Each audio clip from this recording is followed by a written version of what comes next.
All right, we're live. Here we are. We're getting this all ready. Let's jump into the stream. Let's get the prices up. Let's get those prices up. Can't wait for some new sets to come out. I hope we get some new sets soon. Let's jump over here. We'll grab this. I already see some people. What's up, guys? Oh, we got Deoxys on the cover. He's pretty cool. So what should the title be tonight? Diamond Pearl Pack Breaks. We've got Pikachu giveaway. We have Cody Rogers Heavy Pack. And then live card shop. There we go. All right, that's sounding pretty good. Boop. Cool. We haven't initiated any new box breaks. We've taken a little break from that, mostly to get these other breaks done, because we got a couple big breaks going on, and I don't want to distract them, because the people waiting in those breaks, I don't want them waiting forever. TheCardconomist. Hey, you're just a schleeple. Okay, you ready? Somebody in my TikTok said the card scamist, and I said, no, man, it's the scamconomist. Come on. Get the name right. All right, look at this. Beautiful. I was called the Scamconomist like since I started the channel years and years ago. He's a scammer. Oh, that's loud. Let me turn that down. Actually, here, let me rewind this. I am no stranger to being insulted. I'm going to start here. There we go. No stranger to it. I don't like you very much. Can't even call you a scammer, right? I know. Put in some effort. Was John able to solve his car problems? I think he was. He was here today very briefly. He was here for 4 hours. I think it was 4 hours. And he did all the shipping, and he did a little bit of grading, he said. So, John John seems very busy lately. Hello, welcome back to another Pokemon card live stream. It's me, TheCardconomist. How's it going, guys? Look at this. Diamond Pearl, Diamond Pearl. So, there's different Diamond Pearls. One grade encounters Diamond Pearl. I don't really know what any of them are worth. All I remember was we were doing $18 a spot on the pack breaks in the past. And so that is what we are going to probably do, is $18 per spot. We have a Cody Rogers heavy pack. I'm excited for that. So I'll place this here. Let's get in here. Actually, you know, I think it is worth looking this up. It's been a while. So this is Diamond Pearl base set booster. And this comes out of a sealed tin.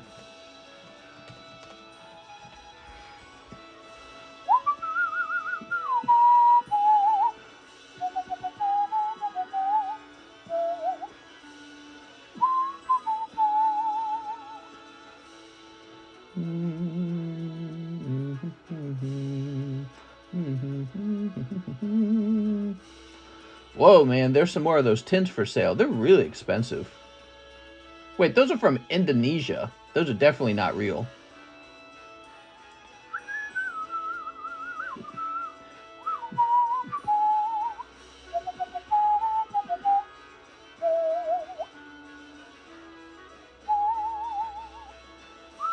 All right, so we are going to go with $18 a spot. Let me go ahead and update the menu.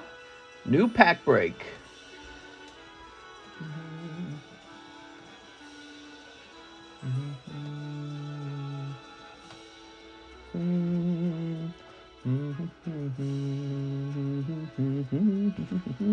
For the PSA middleman service, is it $45 for any card, regardless of how expensive it will be? Excuse me, hold on. What did I just do?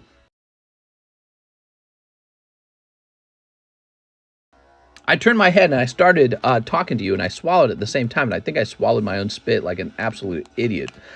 Yes, so any card you want. However, keep in mind, there could be an upcharge if your card's like $3,000, but I don't care. We'll send it anyways.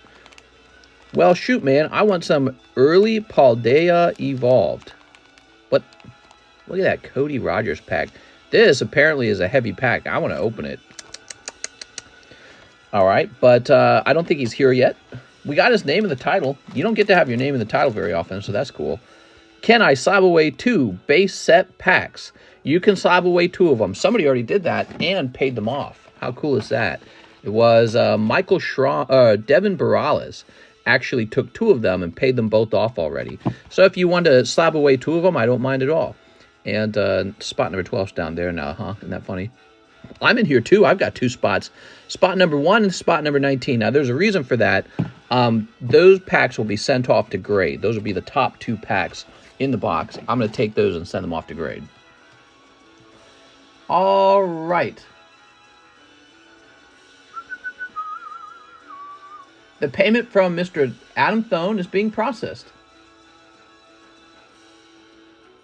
Oh, right here. The transaction is no longer pending and the money has been released. So let's go look up Adam Thone. Did you forget to ping Discord? I did forget to ping Discord. Thank you. So busy.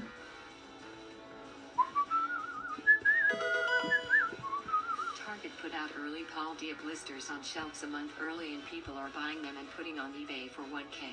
Whoa, what? Jesus. Holy. For 1,000? If you buy one of those packs, you're an idiot. I'm just going to say that.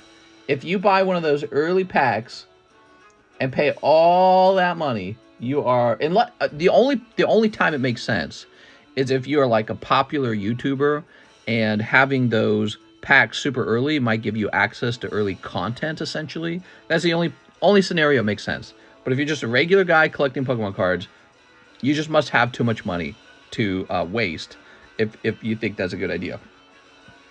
Absolutely silly, dude. It's funny, man. It's good, though. I mean, it shows how crazy people are about Pokemon cards, so that's very healthy, actually.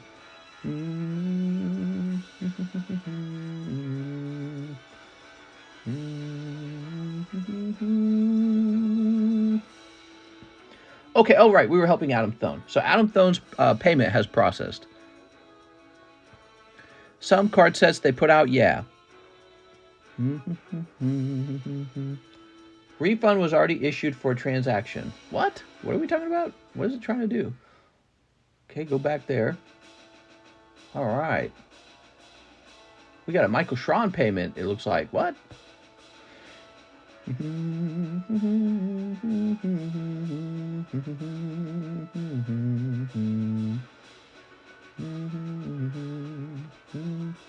All right, let me look this up.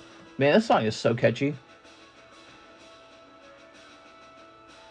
Here we are. We're in Adam Thone's order, and he says, "Please sell me that Mew. If not for 100, then my slab plus use the 50 for the shipment." Ooh, what is he talking about? Please sell me that Mew. If not, 100 for my slab, and please use the $50 for the shipment. I don't know what Mew he's talking about. Is he talking about Southern Islands Mew?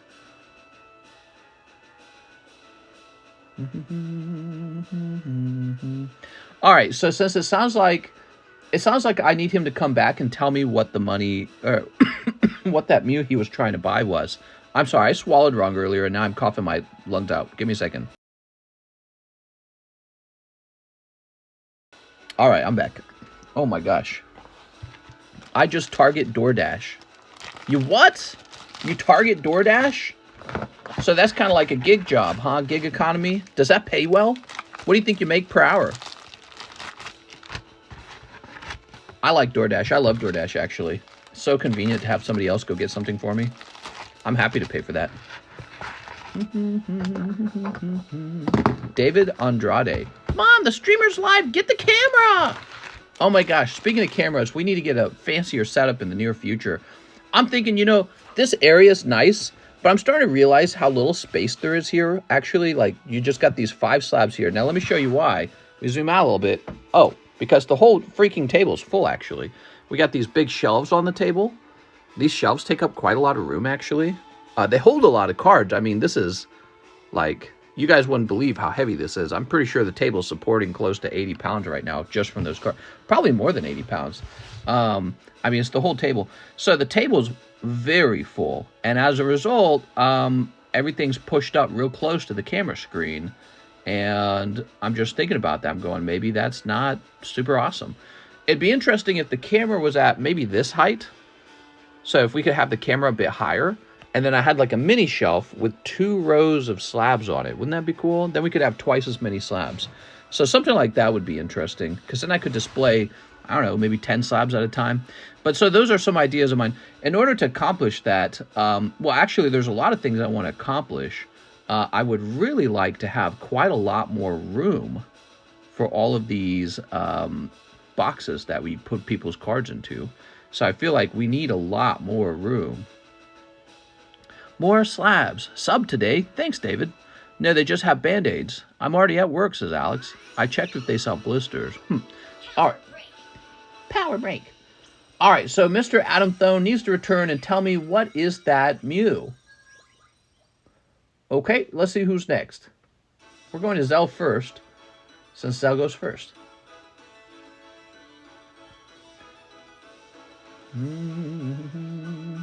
No Zelle orders.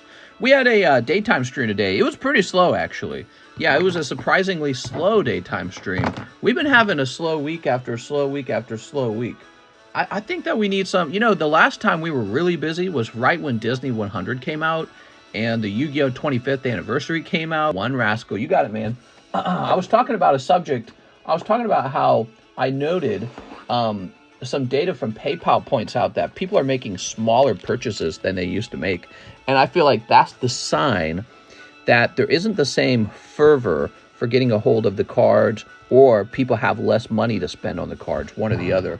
Here we are, Marcos Rojas. So in other words, people aren't coming in and spending every single dollar that they have on collectibles like maybe they were doing in 2021 when the market was white hot and interest rates were low and the economy was exploding, which of course was just sort of like, you know, it's like somebody who's been nuclear. Oh, what's going on?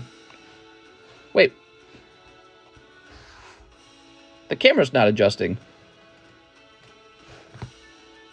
I didn't change any settings. I promise I didn't change any settings. What's going on? It focuses there.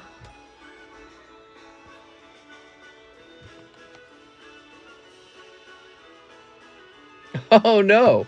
That's not right. You moved it to show us the boxes. Let me try resetting the phone. Give me a second, guys. All right, we're back. Let's see if that did it. That doesn't make any sense. It won't auto-zoom. I didn't change any settings. Oh, my God. So, I don't have a manual zoom, do I? Let's see. It won't autofocus. Is focus lock on? I don't even know how to turn that on. How do you turn on focus? I certainly did not turn it on purpose. This is the iPhone 13 Pro Max.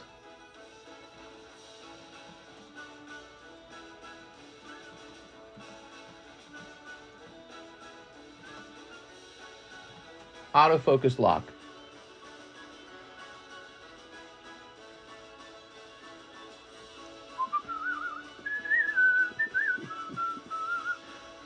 When you hold your screen, it locks focus. When you hold the screen, what do you mean by that?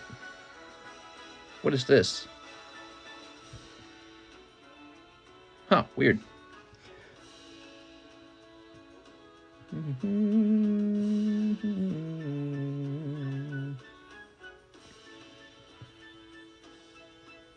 Tap the screen to show the automatic focus area and exposure setting. Tap when you want to move the focus area. The focus area? I don't even know what the focus area is. Wait, is it like over here? It's not over here, is it?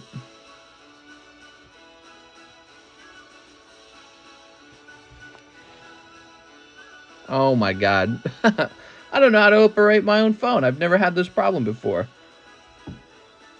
Let's turn this music off for a moment. Tap the screen, says Mike's side. Tap. Okay. I tapped it. It's just giving me options for Streamlabs. There was no autofocus option. Here, let's get over here.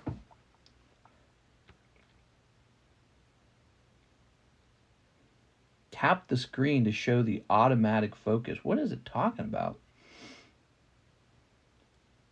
Oh, open camera. Is that what I need to do? Does it do anything if you hold it? Blessed God, good to see you, fam. All right, so I think I need to be in camera mode to fix this. I wasn't taking any pictures today. Tap the screen to show the automatic focus area and exposure setting. Tap where you want to move the focus area. Next to the focus area, drag up and down to expose. Oh, no, we don't want that. Wait, so where's the... Oh, to lock your manual focus, touch and hold the focus area until you see AEAF lock. Tap the screen to unlock the settings. All right, hold on, guys. I'm going to have to go into camera mode, so I'm going to disappear for a minute. I'm back. Can you hear me? I'm back. All right. So I went to camera mode. I think that when I was in camera mode, it looked like it was giving me the option. Get this keyboard out of my face. There it goes. It was giving me the option to turn on the lock. Yeah, it was giving me the option to lock the screen. So this would suggest that it already is unlocked. F, dude. What, did they just like change the settings on Streamlabs or something? I didn't change any settings on my phone. I haven't played with it. It looks the same. Yeah, nothing has been fixed. I guess tonight we're just going to have to hold the cards away from the screen to make sure you can actually see them. You do need a nice PC setup. Yeah, what the actual F, dude? Like, it just changed. It focuses way over here now. Why is it doing that? Mike Side, maybe you can investigate for me while I operate the stream, because we're live already. Phone shutter broken. Get that coin out of my face. Mr. Invest in a PC setup. It looks the same. I didn't do anything, guys. I swear, I didn't do a single thing. It was just another day to me. I wasn't in playing around with my settings or anything, and I certainly would not have turned on focus. We are using Streamlabs tonight. I have an odd feeling it might be the actual Streamlabs app. I have an odd feeling it might be the app. This is the stream telling you need to get more room on the table. Yeah, it's kind of funny. We were just talking about that, but this is a separate issue. I'm just playing around. I'm seeing if there's anything we can do.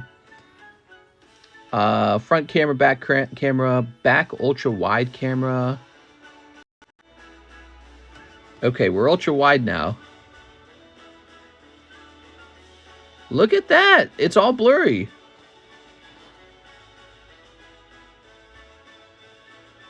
Now you have to bring the card really close for it to focus.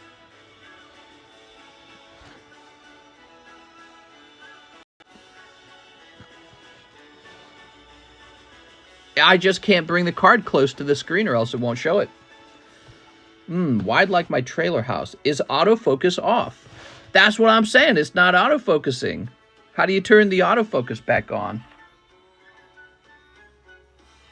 Is there like a button? What was the issue? I don't see anyone suggesting any help. Let's see. iPhone 13 turn autofocus on. Open the control center, tap on focus, then tap the focus you want to turn on. Really? Open control center, tap focus.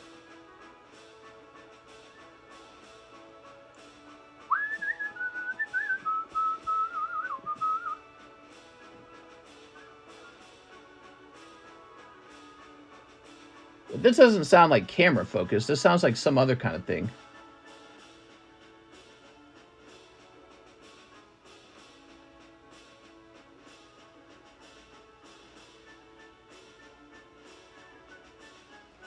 No, never mind. Let's go to the stream settings on the Streamlabs app, then go to camera settings.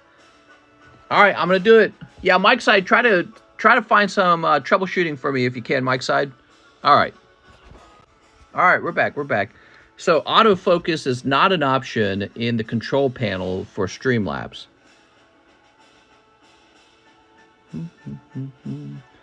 You should be able to do it from the Streamlabs app. Oh, is it working? Wait. It's working. Oh, it's working. All right, we're good, guys. It just randomly started working. I changed no settings. I changed nothing. I swear to God, I changed 0 things, and now it's working. There you go. How about that? It's a glitch.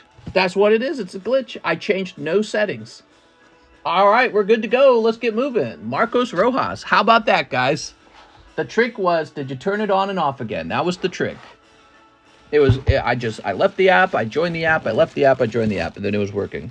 That's it. Did you turn it off and on again was the solution. I changed no settings. Just like I didn't turn the autofocus off. Why would I do that? I have no reason to do that. All right, Cheese is next. He wants a Disney. Mr. Cheese. Is your toaster plugged in? That's crazy, man. That is crazy. I'm going to start, you know what? I'm going to get double equipment all the time, so I never have this issue. Although, if you think about it, I would have to start a whole new, imagine I would have to start a whole new stream to keep things running. There was no autofocus setting when you went to the Streamlabs app in the control panel. All it gives you is like an option to give it access to things like the phone, the camera. I didn't play with any of the settings, like I didn't turn them on and off or anything like that. But when I came back to the Streamlabs app, now it was focusing. So that's it. It's like magic. It's like a ghost. It's a bug. Speaking of bugs, I was talking to my wife about why her job was so stressful. She was explaining her job. She has to fix a bug in some software, and it's a really terrible bug to fix, and her company restricts how she's allowed to fix it. So she's not allowed to fix it in the way that it should be fixed, because that will require too much time and resources. So they're just expecting her to fix it in a cheap, quick way with a quick fix. And she says it's very stressful.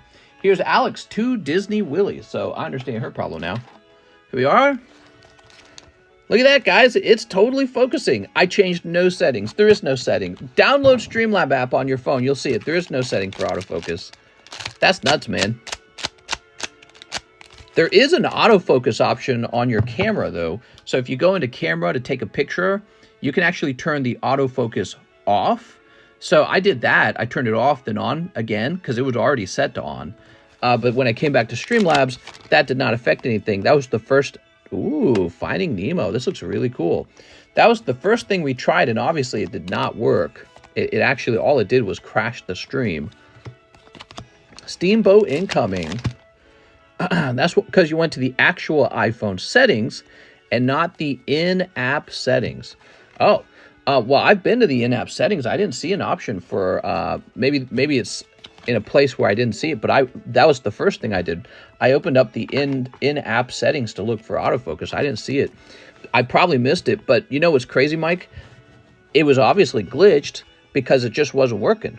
Because I didn't manage to find that setting in the app. Because that's the first thing I went to, is I went to the app settings. And yeah, it's kind of funny now. It's just working. $5 from Molokai. Oh, thanks, man. YouTube app needs 1080 live stream. We can actually do 1080 from this right now. So we could do 1080 from Streamlabs. The problem is, if we did 1080, we would have more disconnects. And I think there will be more lag. So what I really am thinking about doing is, I want to change this whole table. I want to get rid of these little shelves in the back. And I want to install instead some really big shelves. Shelves that are perfectly designed for holding Pokemon cards, maybe. And then once those shelves are in and the capacity for holding cards is much higher, I think I can get rid of these white shelves and have a much deeper table as a result. And then we can redesign the table to be just a much larger opening area. And if I have more opening area, maybe I can stuff all kinds of crazy things on the table. I don't know what, but yeah, we'll find more fun things to add to the table. So, but most importantly, if I can make more room for everyone's boxes, I should then be able to try and fit a camera setup for a laptop streaming setup, and then just run the internet cable to the laptop. All right, Alex. That was Alex's turn. Anyways, that's for the future. Good time to start trying these things. You know why? Because we are officially moved into the new home. We're all unpacked. And I got all this spare room in this bedroom now. So now I can start experimenting with new setups. I couldn't do that in the other house. The other house was too full. Okay. Mr. Adam. So Adam, your payment did go through. And my question for you, so in your message, you're asking about a Mew that you want to buy. And could you tell me what that Mew was? Like, what Pokemon card was that? I wasn't sure what Mew you wanted to buy. I have to use OBS to live stream 1080, 60 FPS, but it takes forever. Here we go. Some fresh slabs to the front there. Set that to the side. Is there a way to see all the cards you have for sale? Well, we kind of rotate through them, Mr. AMK. You put it in the live customs. Oh, let me go looking for it.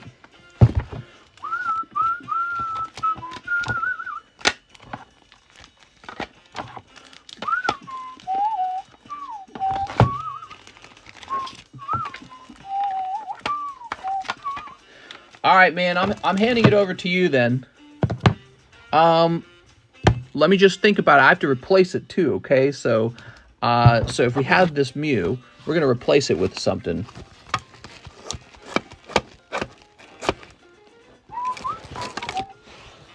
I think that's a pretty good exchange. So you're getting this Mew, and it's getting traded out with this Slowbro. It's a top Slowbro, really nice.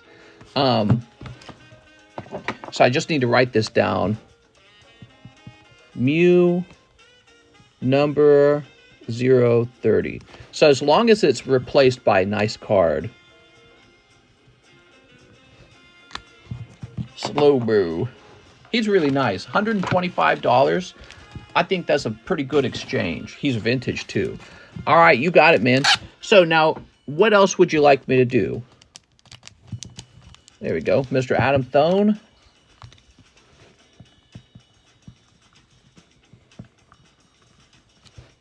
He says, yay, thank you. No problem, man. Appreciate all your business. Appreciate you hanging out with us. Yes, we're reshipping that still. I wasn't sure. Let me look at what the payment said again. So the payment says, please ship. If not, 100 for the slab and use 50 for shipping. So I think you were sending that for the actual card then. So I will have $25 left. Yeah, it sounds like you'll have $25 left. Actually, yeah, I'll give you $25. I don't care, man. I'll sell it to you for $25 less. That's because you and I are best friends, okay? So there's Adam Thone. Alex, $25 on my slab away. Let's do that, Mr. Alex. So Alex slab away. Opening up the slab away. So for those of you who missed it, we just shipped out our very first PSA Middleman shipment since 2 years ago. It was 2 years ago I last did that. Where are you, Alex? Oh, here you are. Alex down to $200. Boom.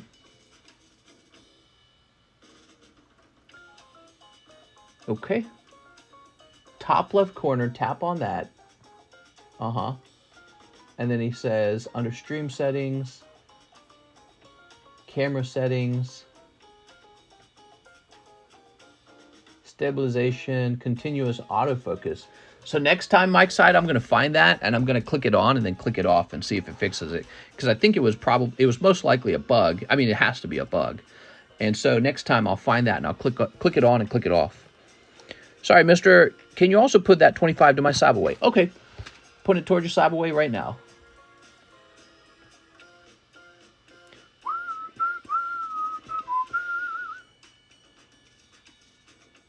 Mr. Adam, this goes down to $75.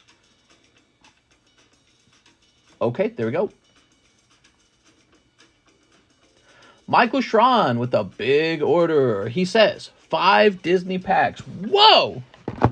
We got those Disney cards, man.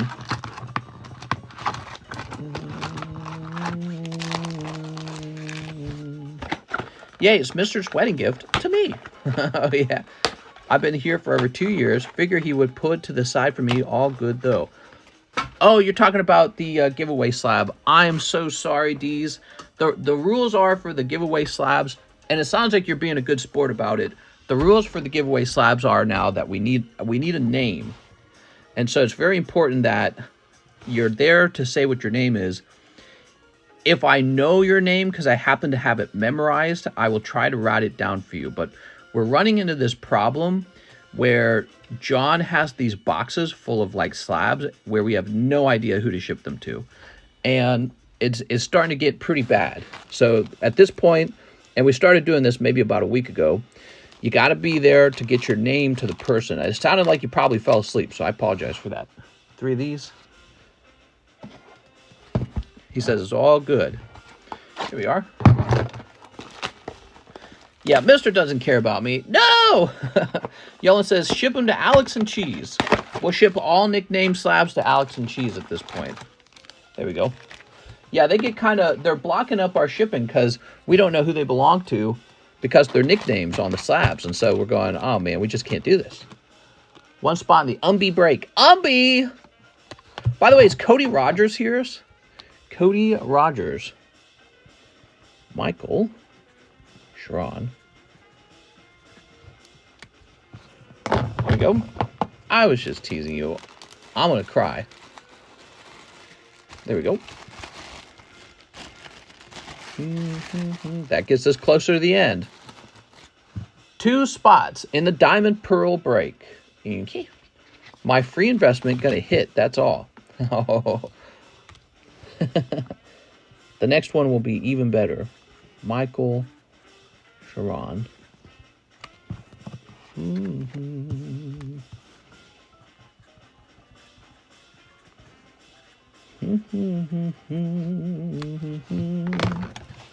Okay, Michael Sharon. Whoa, whoa, whoa, not the same bag. So I got all these Diamond Pro packs. We're opening this one in the front. So there you go. All right, Michael Sharon's in the Diamond Pearl pack break. That's the new pack break, everybody. That's $18 a spot if you want in. Okay, 5 Disneys. Whew.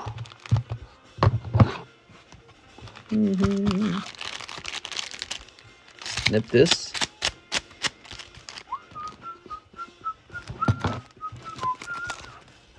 Okay, ready? I'm laughing. Someone on TikTok said you had a lawsuit coming with the slab away. I made a video about 2 slabs I repoed from slab away. Repo means that the person didn't pay the slab. And I think that they kind of thought what that meant was I was like stealing. And that's because the videos are not rehearsed. I don't rehearse the TikTok videos. So I didn't properly explain how it all works. And so they thought I was just like stealing slab away slabs from people. That's not true at all, obviously. They have not paid for the slab. And yeah, so I had to explain that. And then they're like, oh, he thought you guys were paying on the slabs and then I was just taking them.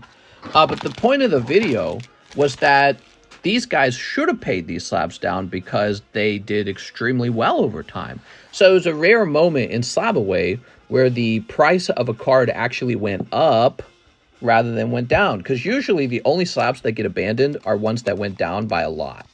That's the most common type of card to get abandoned, is a card that went down in price. Airborne Assault. Here we are. This is sound effect. Yeah, cards that go down in price very often get abandoned. And these cards not only didn't go down, they like doubled or tripled in price. And what was interesting about that story is that both of them were girl cards, Japanese girl cards. So I find that really fascinating because you're always wondering, like, what's going up in value in the hobby? Apparently, sexy girl cards are going up. All right, Michael Sharon, beautiful stamped card coming out. Also, Genie of the Lamp. There we go. I was just messing with you, though, mister. I already knew it got given away. I'm sorry, Deez. I hate to do that to you, Deez. I actually waited a long time. I was hoping you would show up. So, Michael Sharon. Let's see. He's going to be... Yeah, I waited because I didn't want to. I wanted to give it to you. People are 4 cents short of a nickel. Some people are 4 nickels short of a kebab. Have a drink of my drink.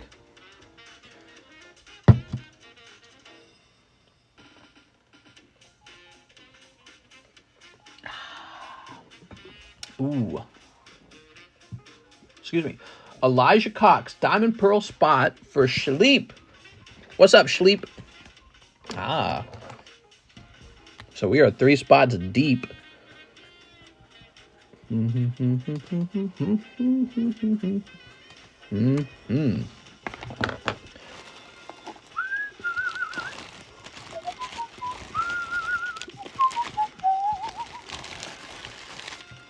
Beep. Antonio Suevas. He's going to look more thoroughly when he gets back to work, but thought I'd let you know.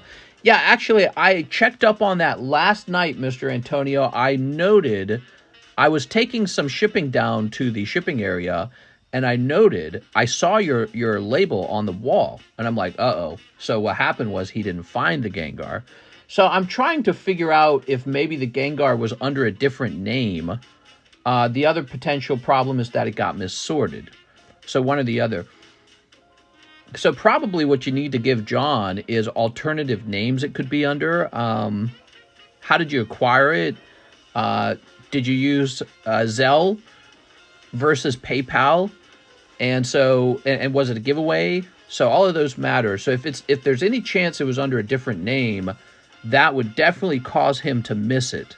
It has to be the exact name on the label for him to know that it goes into that one, okay? Mister, do you proxy shop when getting inventory from Japan? No. All right. 6 Corrupted Art, 2 Clay Burst. New bag. Okay. 2 Clay Burst. We need another T Rocket set with Darkness. Put that over there.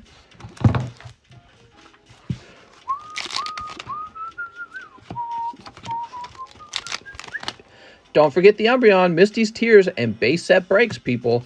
We got too many breaks going on. Too many breaks. They're all over the place. But let's talk about these breaks, okay? They're all a little different. Base set break. People are working down their slab, or their Sabaways. The large sublist, when these two lists go off, it's over. But it could go over faster than that because people are allowed to buy directly in. $50 to buy directly in, 4 spots. Your odds are 1 in 27, I think. Ironically, that's actually a higher odds than the Umbreon. So 1 in 27 is better odds than the Umbreon. So that's PSA 10 Gyarados First Edition Gym Challenge? Or was it Heroes? Gym Challenge, right? All right, beautiful card, though. By the way, do you want to see it? Here it is. This is the large Gym Challenge Misty's Gyarados 10. We set the value at 1,300, and that is where this number comes from. Great card, isn't it? Okay, 1 too many breaks. Well, this one's almost done, so that'll be nice. Here's the base set booster pack sublist. So this will give you a base set booster pack if you get pulled in here. $20 a spot, though. Pretty expensive.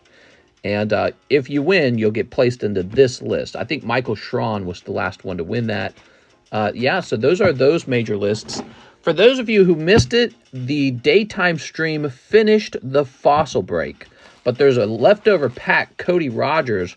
We weighed it, and it weighed in at 21.23 grams. Is that the right term? Grams? So we think this is heavy, and we would be happy for people to, for Cody to return so we can open it, because I'm sure Cody wants to see it get open. I hope it is heavy if he decides to open it. All right, new bag. Yeah, because Cody took a big risk buying into that. I said, I don't know, you could get a heavy pack. And if he got a heavy pack, he did well. I got the 3rd pack, and it definitely weighed light. Womp womp. So no special luck for me today. But I'll do all right. I will probably send it off to grade, and it'll probably grade 9, and then I'll sell it as a PSA 9.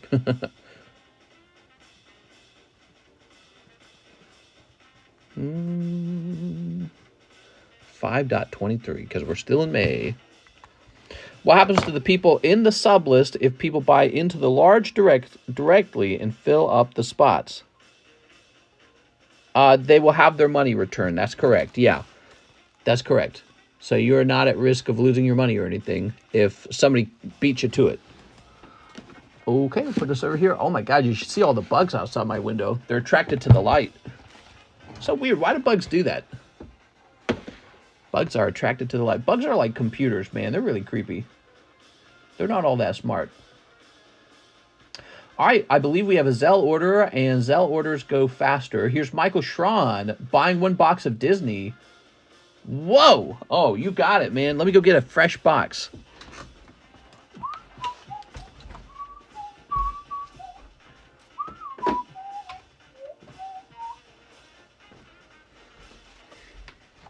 All right, man, I'd really like to pull Steamboat Willie. There we go.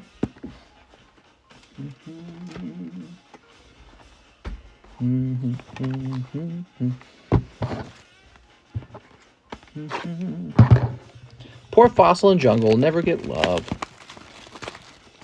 Here we are.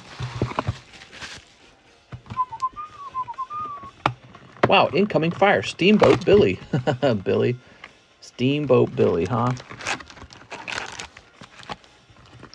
Imagine he does pull Steamboat Willie, and then it grades 9. It'd be so devastating. Mistress' dream is to pull that Willie. I really would like to. We'll get a special clip. That'll be an amazing short. I pretty much am always going to keep this in stock just so that we have a chance for that clip to occur. That's a steal on the Ghastly. Is it? Is that why I took it down? It's weird. I found it in an odd spot. I'm like, why is this Ghastly over here? Black Label Steamboat Willie. We got a really special clip from the From Nightmares collection from Final Fantasy because we were lucky enough that Gen Y pulled the Cloud signature card out. And that card most recently sold ungraded for 1,500. So she just got it graded 10, by the way. Pristine 10 with BGS. Would you do the Slab break tonight if the 4 spots on the Misty Gyarados sold? Well, yeah, it would be done immediately. The moment they sold, it would be immediately opened. That's kind of how we do breaks. They're not scheduled. They begin the moment it sells. Oh, look at that. Beautiful. Come on, Billy. Just remember, let's say you bought those 4 spots for $200. Well, your odds are 1 in 27. So your odds if you bought 4 would be 4 in 27. That's pretty bad odds. You might just be tossing about $200 to the wind, okay? So keep that in mind. If you want to take a much lower risk, just get a sublist spot and try to pull the card on $10, okay? That's why I recommend. If you got money like that, if you got 200 laying around and it's just burning a hole in your pocket, feel free. Don't believe Mr. Go big or go home. Yeah, the audience obviously wants to see the outcome. Can't believe someone pulled that Adventure Time signature.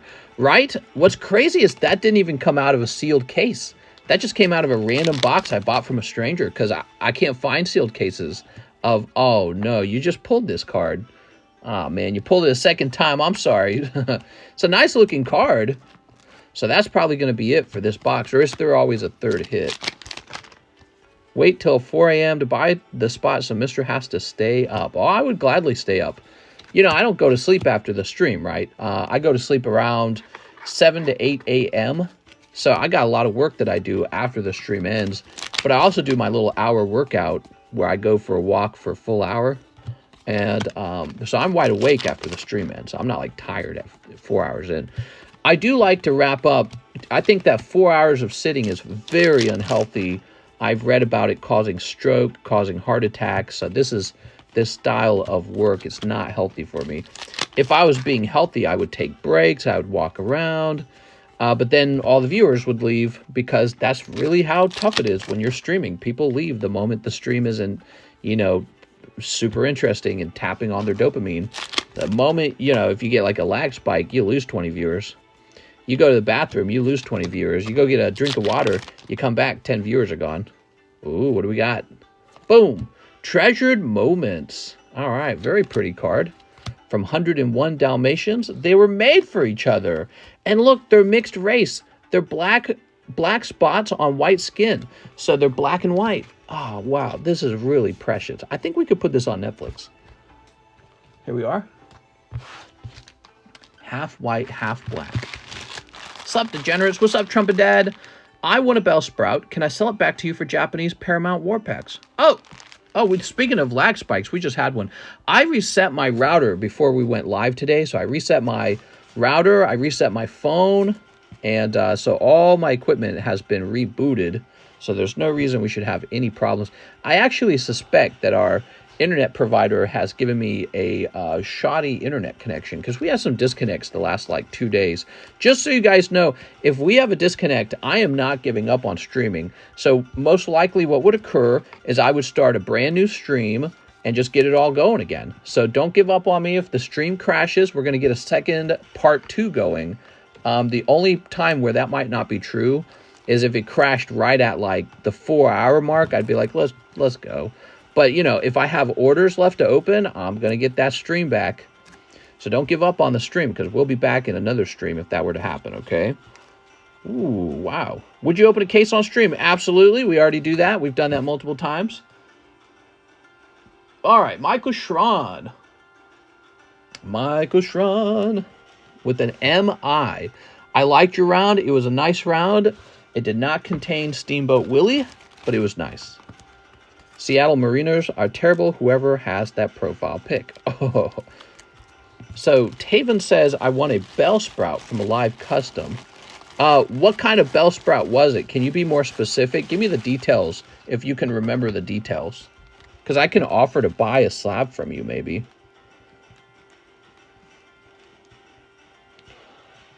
Michael Schron, bag number 2. Did that second fossil get opened yet? No, we've got the Cody Rogers pack right here. We just want Cody Rogers to be present so that he can see it get opened. I was hoping he'd be here tonight. We have a special Diamond Pearl pack break tonight. 10 spots in here, $18 a spot. There will be a reverse holo, will be the chase pull, followed by the rare spot if it has a holo, or if it has better than a holo, like an EX, which it might. We do not know. Okay, that is Mr. Michael Schron from ZELLE. We have Daniel Corona, grade the shelter that I got from the fossil and give it away. Oh, that's so sweet. Okay, so let's see. That's very sweet of you, Daniel. PP for me, bunghole. My Typhlosion for alligator arrived safely, though the delivery man left it behind the bin while I was at work. Risky. That's a fair point. Risky. Honestly, anyone who rides for their team has my respect. Yeah, I've been thinking about offering a shipping upgrade package. You know, like pay X amount to get insurance or like 1-day shipping or something like that. You know, because right now we just use standard shipping and he's just going to deliver it to your doorstep, most likely. That's how it's going to work. Okay. I get you on the new laptop. Feels good and interesting. More interesting than on the phone. Agreed, Uncle. Let's go. Signature confirmed for the big orders. Here we are. All right. Beautiful card. So this is from Daniel.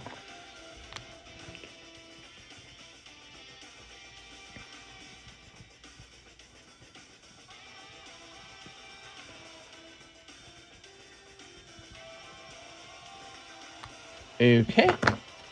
And very nice, man. Oops. All right, all right. It was a 9.5 Bellsprout Poker Slab from the Live Customs. All right, so if I had to guess, Bellsprout's not very popular. He probably went in there for 40 bucks. I'd probably do 20 bucks. So Bellsprout, I already know, is not super popular. So he very likely went in there for a minimal amount. One of the tricks with the Live Customs is I don't really put cards in there if they are $20 or cheaper, because I feel like those are too cheap. They don't really feel like a hit when you pull them out of the packs. So they have to be $40 or more expensive. But that would be a card that would have been much cheaper. Mr. Wright, live heart on the package. That division is ours for the next 5 years. You need a custom TheCardconomist playmat. You know what, Psycho Crusher? I think I completely agree. I'd love to see that black swirl, black and red swirl on the table. And again, I'd like the table to be like larger, like you see more of it right there. I'd like to see that. So those are some changes for the future for sure. It's really on my mind these days. When we were in the other house, we didn't have room for that. But we are in a much larger home now. So we could definitely try to start making those really cool changes. Okay. Trash, I hear something. What? I got a MacBook. These things are tanks, man. No new TCC slab. Can't hear you. Oh, you guys talking sports? All right. So we got Peyton Van Winkle, 1 spot in the Umbreon. You got it, Mr. Peyton. How's it going, Mr. Peyton?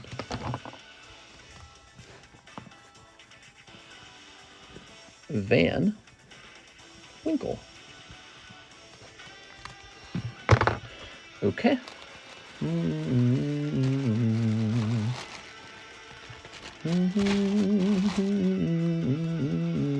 1, 2, 3, 4, 5, 6, 7, 8, 9, 10, 11, 12, 13, 14, 15, 16, 17, 18. So, Umbreon is officially halfway done, everybody. There's 18 spots in here. Umbreon is officially halfway done. Cool, man. Let's get the brake slabs to the front, because you guys might not know what the brake slabs are. We got this Coughing, Slowpoke, Cubone, and Umbreon, and Nidoran. Okay, so we've got a couple brake slabs, actually. And what I'm noticing is that we have had the Coughing for a little while. I think that people feel that he is not worth going super deep for, even though he's $5 here. What I'm going to do is I'm going to improve the odds. So we've got 6 people. I'm going to make it... So instead of 1 in 12, I'm going to make it 1 in 9.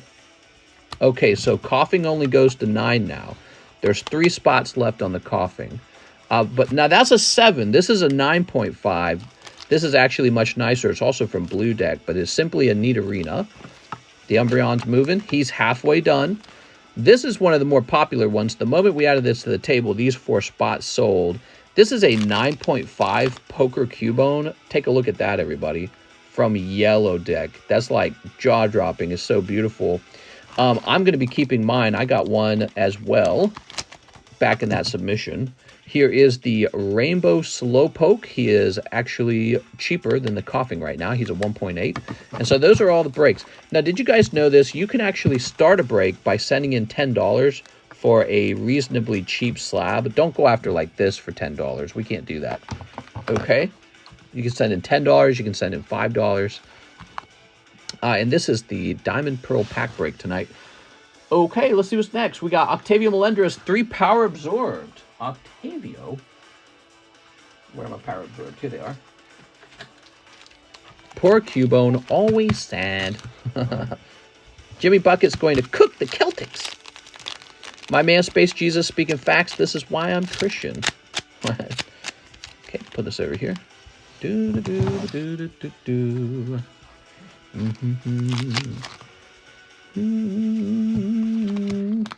Okay, Son Goku. Trunks, Son Goku. And Vegeta. Immediate response. There we go. How's the walking exercise? We went for another hour yesterday. I made the live stream unlisted, which means that you can't see it unless I give you a link.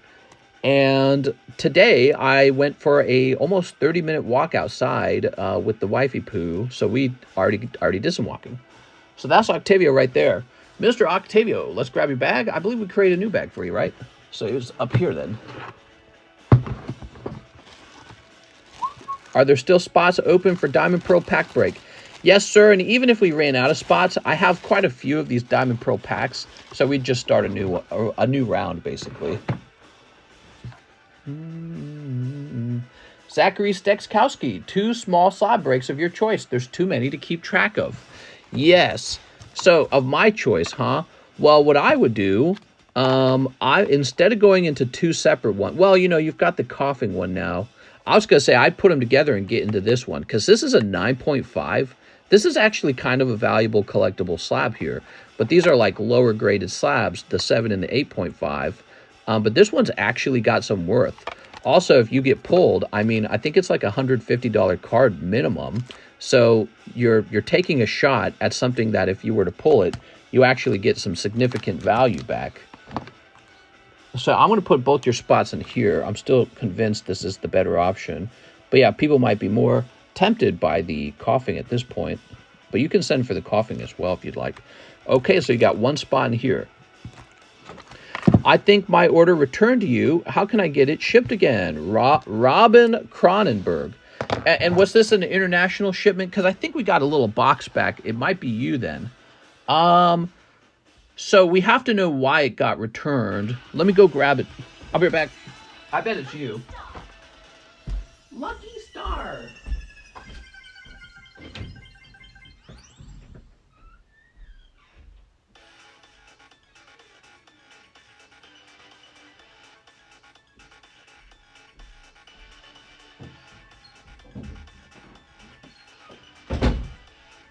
Okay.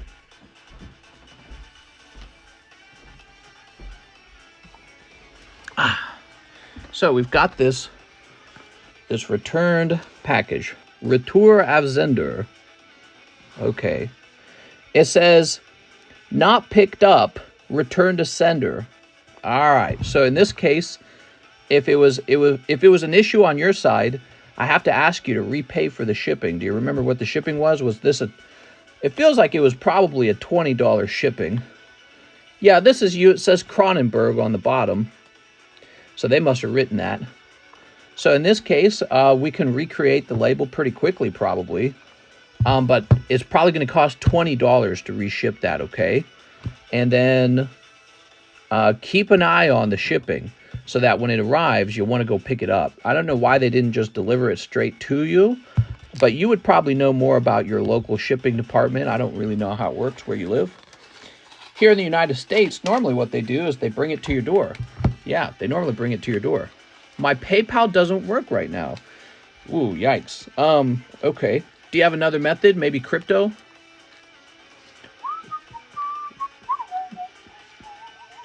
You paid for shipping and then went on vacation. Did he actually go on vacation? Oh, let me have a sip of this. Don't be like Mister. Pick up your mail. Yeah.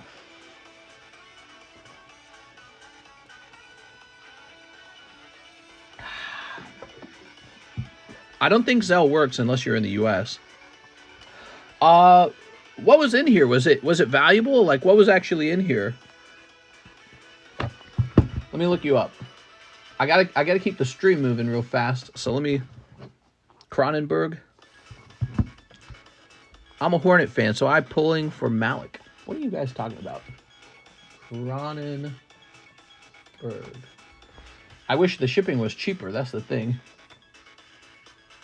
Okay, so here we are. I see.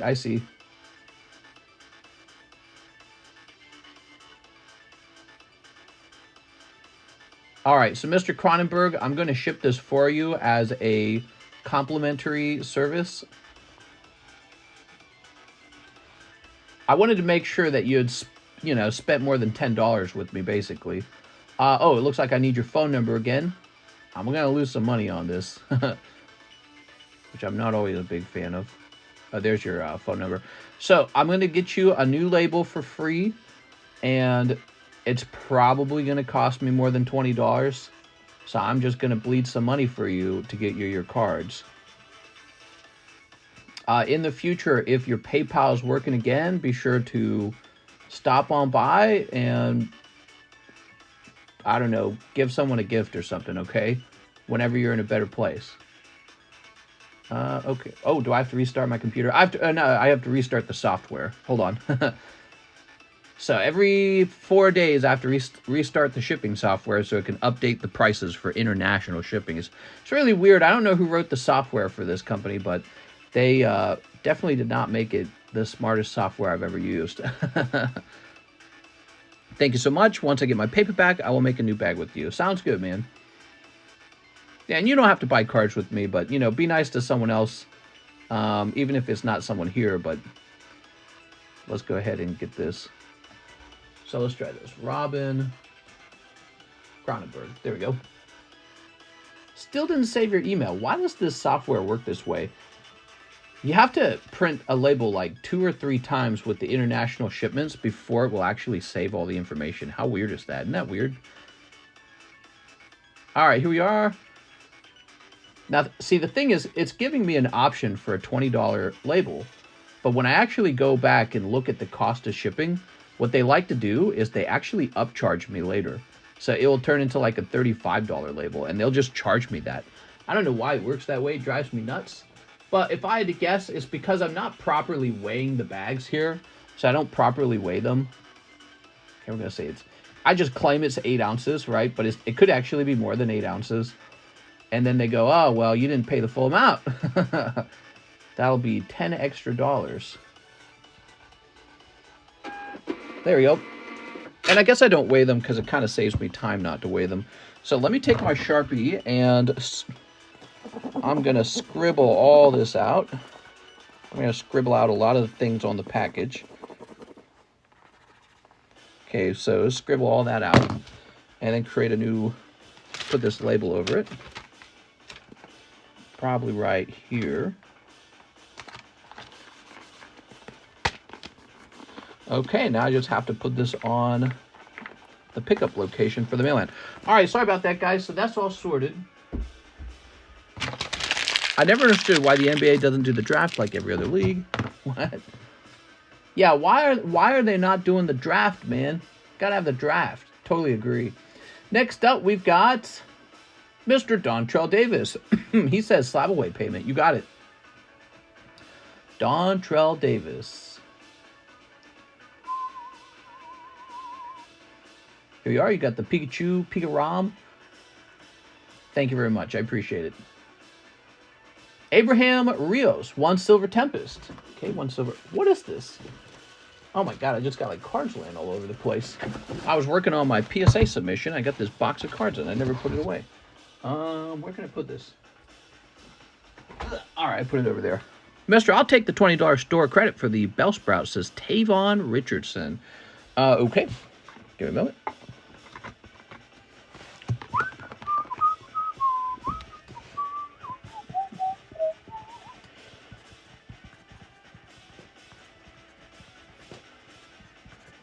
There you go, 20.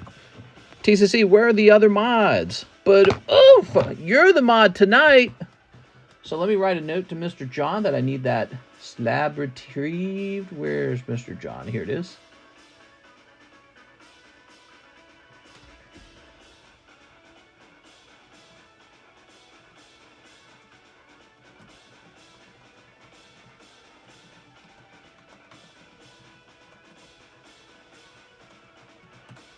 Okay, there we go. Okay, $1 towards my slab away as well, says Abraham. Really? $1? All right, but I'm going to charge you 50 cents. There's a 50 cents PayPal fee. Here we are. Joking Mister, is a tip for you. I sent another 25 for the slab away. Oh, gotcha. Thought you were pulling my leg. Here's Wallace.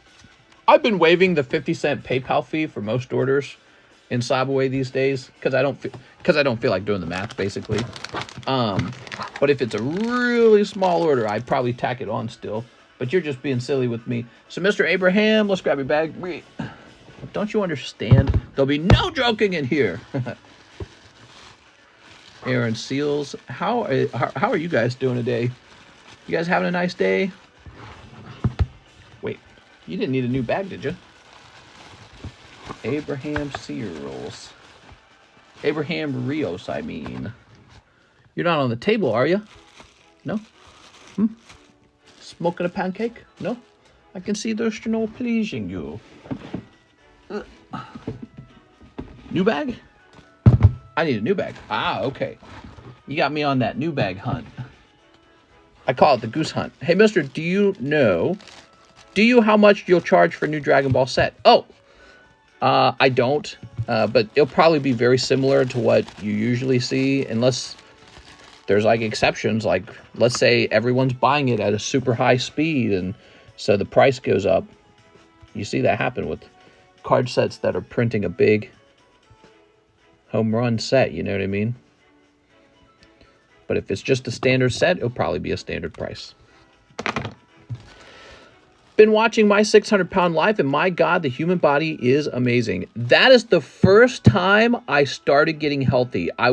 This was, when was this? This was all the way back in the condo. This was before we moved to Lake of the Ozarks at all. So this was like 3 or 4 years ago. And I was, I was putting on a little weight. I was like, don't worry about it. I'm just a little chubby, right? And I started watching My 600-Pound Life. And you know what shook me? Sometimes those 600-pound people would eat like the way I eat. And I was like, oh, no. No. So I saw a future for myself in them. They'd be like, let's get a bucket of KFC. And I'm like, I love a bucket of KFC. And so at that point, that was the first time. So this was like 3 years ago. That was the first time I tried eating with no sugar in my diet. And that lasted about 2 months before I gave up. Because I really do like dessert. Abraham Rios, 25, toward my slab away. You got it, man. So Mr. Abraham. Yeah, watching 600-Pound Life will make you want to go on a diet, guys. It's pretty crazy. We're going to say 332 minus 25307. What do you guys think? Do you guys watch that one? Whenever I watch 600-Pound Life, it makes me hungry. It made me hungry, says Mr. Jesus. Did it really? They all love pizza.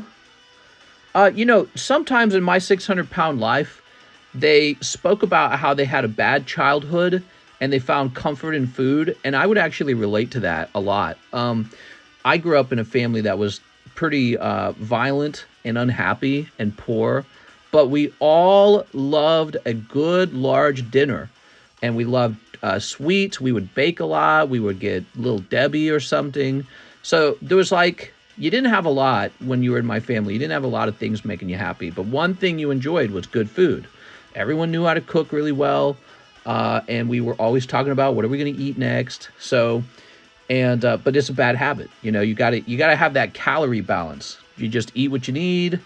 And no more than that. So I realized watching My 600-Pound Life that I was doing that. I was seeking food for the dopamine, not just for the nourishment, but the dopamine. Like, I'm bored, I want to eat. What do you want to do that's going to feel good? You want to eat some Pizza Hut? You know what I mean? So I realized I was doing that because of that show. It was a wake-up moment. Mr. Russ, hey, sir, how's it hanging? Please, to General Mills. You got it. Yeah, we were big eaters in my family. We ate a ton of food. We all love food, my dad especially. My dad wasn't really obese. He was kind of fat, but he wasn't obese. He had the whole beer belly and everything. Okay. One spot on the Need Arena break. I almost said Nidoran. But he was very physically active. So I think no matter how much he ate, the physical activity kind of kept it off of him. I am not physically active. We go Russ. Russ A. Aylward. Mr. Russ. Read my comments, says PokeSly. Let me scroll back. So PokeSly says what? It's so hard to read comments. I cannot see the comments very well on. Oh, here we go. PokeSly. Mr. I'll rather survive naked. It's all a journey. Cold turkey elimination often leads to short-term benefit. Well, I'm cold turkey now, and it's working real well. Your body gets addicted to healthy foods. No, I don't necessarily agree with that. I miss cake. I miss candy. I miss it like crazy. And no, vegetables are not delicious. They're not more delicious than junk food. They never will be. So I miss it all the time. I'm like an alcoholic, and I'd like to go have a drink. But what's different today is I have the resolve, and maybe you could say the practice, not to get back into sugar. So I had to fail a couple times. I had to practice a couple times. And today I have the willpower after practicing a lot. All right, one Azure Lane. I was really fascinated when I stopped eating sugar because I started to recognize this was like 3 years ago. I started to recognize I had some pretty crazy eating habits. So I never really thought of it before, but I would buy like a box of cookies, chocolate chip cookies. And I'll have a chocolate chip cookie the moment we buy it. I'll be like, let's have a chocolate chip cookie on the drive home. Be like, come on, it'll be a little snack. We did the grocery shopping. It's a chore. And then we'll go home. We'll have dinner. I'll eat another cookie. That's 2 cookies already. Dinner's over, you know, we're playing video games. Hey, give me one of those cookies. The 3 cookies now. All right, now it's the middle of the night. I'm working, card stream. Time to go live. Hey, what if I eat a cookie while I'm live? You know, have a little cookie. And stream's over. Let's have a cookie. So, and then I realized half the box is gone. And I didn't realize I was doing that because it didn't matter to me. Back when I was doing all these labor jobs, I could eat like that. I had a lot of labor jobs. Coca-Cola was a labor job. Sam's Club was a labor job. Sears was a labor job. Target was a labor job. Working for my dad was an outdoor labor job. I could just eat whatever I wanted, and it didn't really matter. I just burned it all off. But now I got sit down in a chair all day kind of work, and yeah, I was starting to put on weight. So anyways, when I quit sugar 3 years ago for the first time, and again, I failed that. I went back into it. I started to realize I just had like these bad, like crazy bad habits. I'd never really seen them before. I hadn't paid attention to them before. Here we are. Mr. Denies Girl Scouts. The fact you can eat only 1 cookie at a time would be impressive. Well, I don't eat them at all now. No sugar allowed in my home. I stress ate to gain 60. Do it a little longer, mister. You'll see. Once you have a weekly cheat days, you'll want nothing more to get back to healthy foods. Yeah, maybe. I'll do that and I won't be shameful. Dang, no pony. I know. Mister, I do that, except I eat a whole box in one sitting. So I don't eat a whole box in one sitting, but I realized I would go through like a third of a box or half a box. It's spread out throughout a day. So a couple hours would go by, let's have a cookie. A couple hours would go by, let's have a cookie. And I just didn't think about it. And so it was a really bad habit. And again, I watched that TV show, My 600-Pound Life, and I'm like, oh my effing God, that's what I do.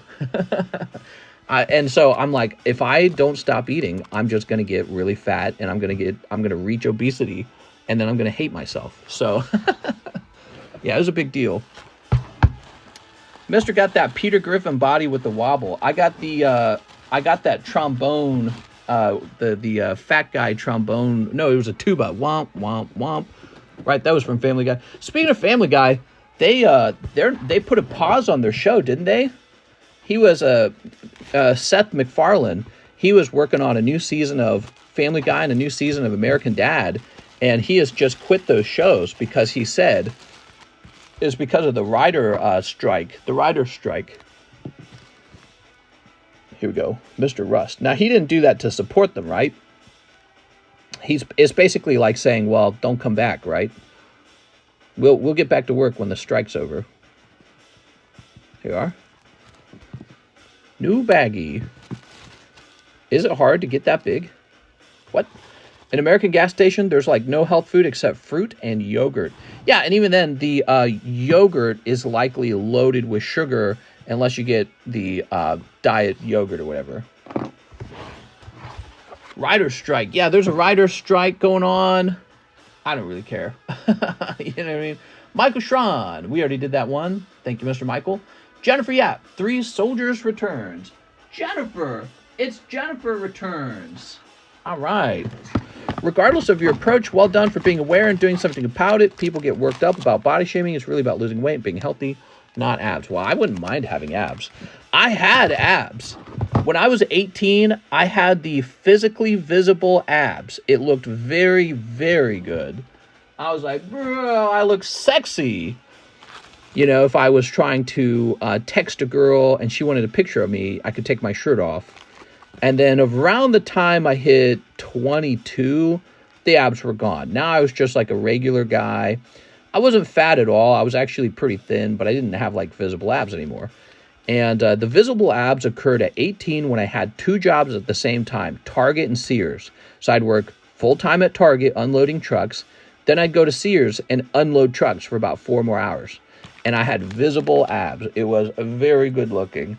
I missed that time period in my life. I think every guy kind of misses that time period when he was at his physical peak. But I got my job at Coca-Cola and life got a little more comfortable and I just didn't have those abs anymore. But I looked very good. I was very thin. It was around the time that I quit all my labor work and started going to college. That was when I started gaining weight. It really wasn't much. It was like maybe 4 pounds a year.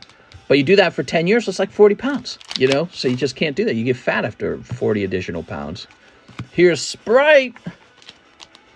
I think it's good to do calorie limiting, but not restricting what you eat. Yeah. How'd you say my last name? Pronounce it one more time. Oh, I probably say it wrong, Russ. TCC drank so much Coke. Yeah, actually, I did start drinking soda after I started working for Coca-Cola. That's true. Eventually, you don't even need to track stuff, and you just know what to eat based on what you normally eat. Yeah, I mean, I don't track calories today, so I don't track calories, but I can tell if I'm eating foods that are going to make me fat or not, you know? So if you eat like plain chicken breast, you are never going to get fat from that because you will get full before you can eat enough calories to gain weight. If you're eating basically lowly seasoned, no oil, no fried, no cheese, no side dish. If you're just eating plain chicken breast with like broccoli or something or carrots, you just can't get fat from it. You will get sickly, nauseously full before you can overeat those foods. And then in reverse, if you get like a box of M&Ms, you've overeaten in the first scoopful of M&Ms. It's really crazy how different they are calorically. All right, Jennifer, still no Tifa, huh? Where is that Tifa? White people food, says Space Jesus. Better than energy drinks. Now you said it right. Where's the Diamond Pearl pack? Right here, actually. We're waiting for it to fill up. We need it to fill up first. But can you eat plain, simple food the rest of your life? Let me think about it. I'd like some turkey breakfast sausage today. Yeah, I think I could probably find ways to enjoy healthier food. What I can tell you for sure is dessert's a thing of the past for me. I think of it like alcohol.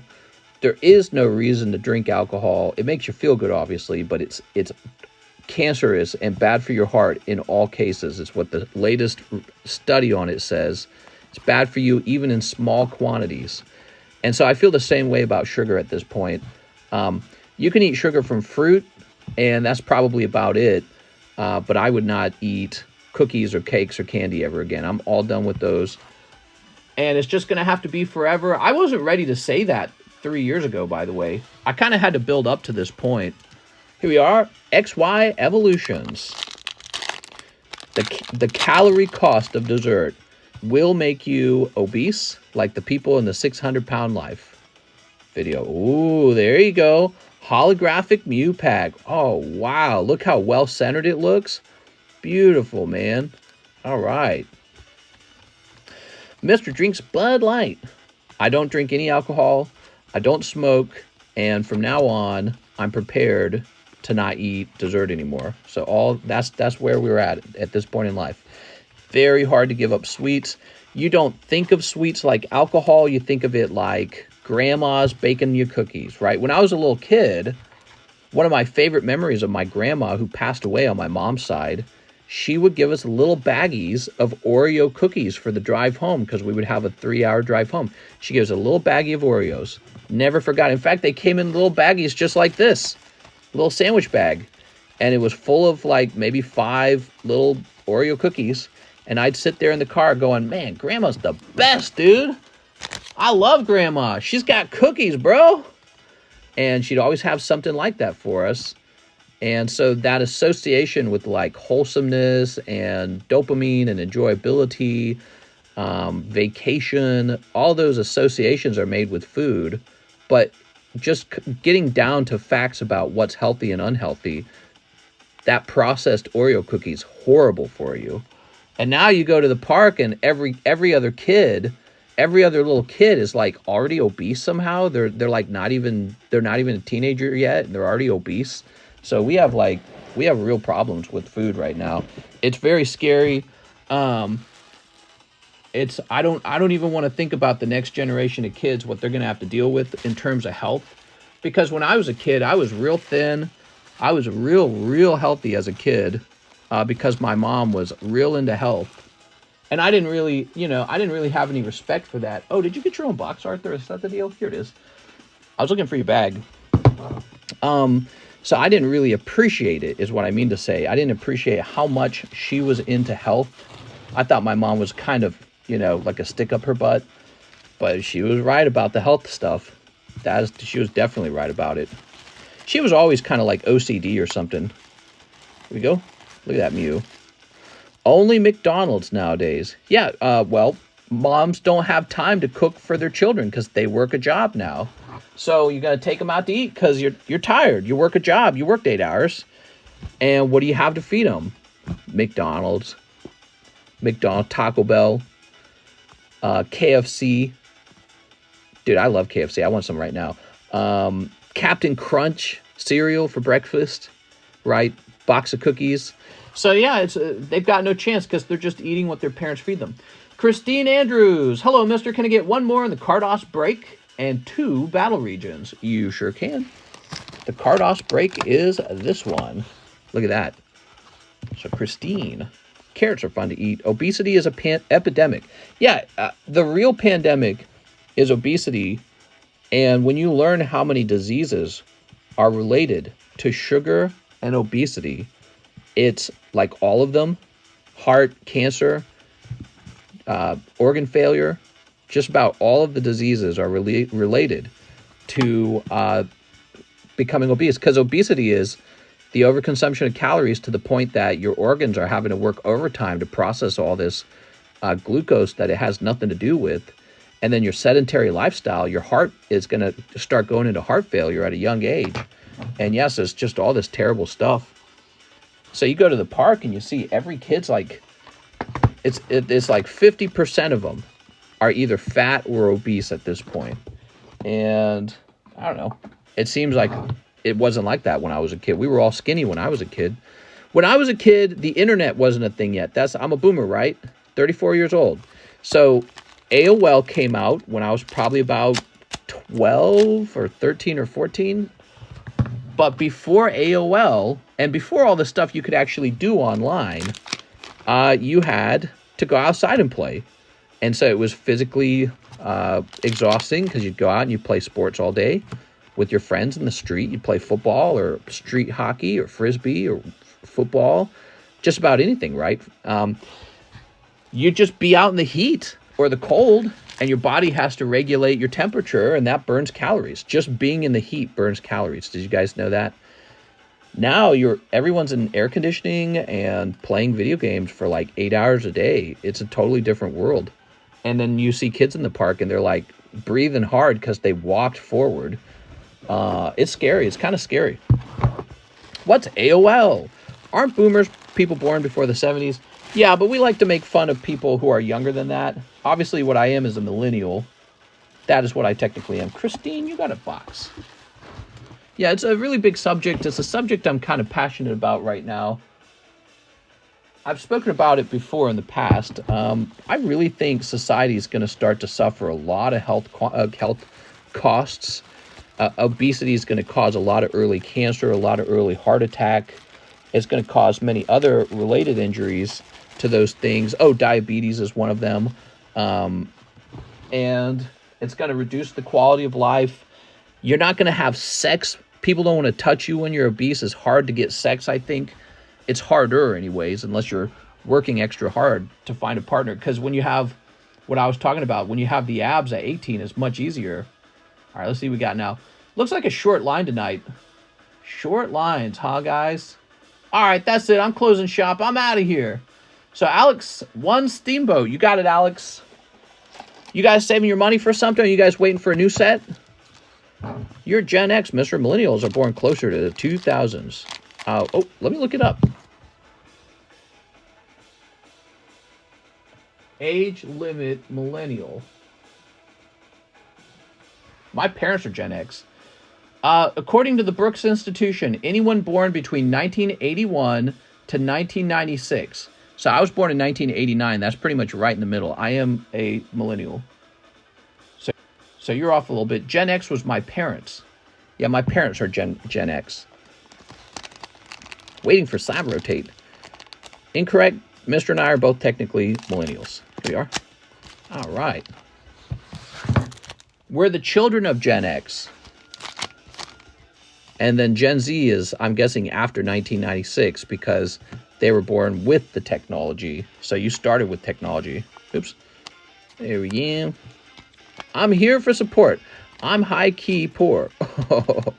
I was born in 1996. I think most in here are millennials then. Yes, they are. Mister, what do you think about my tax dollars in Ukraine? Your tax dollars in Ukraine.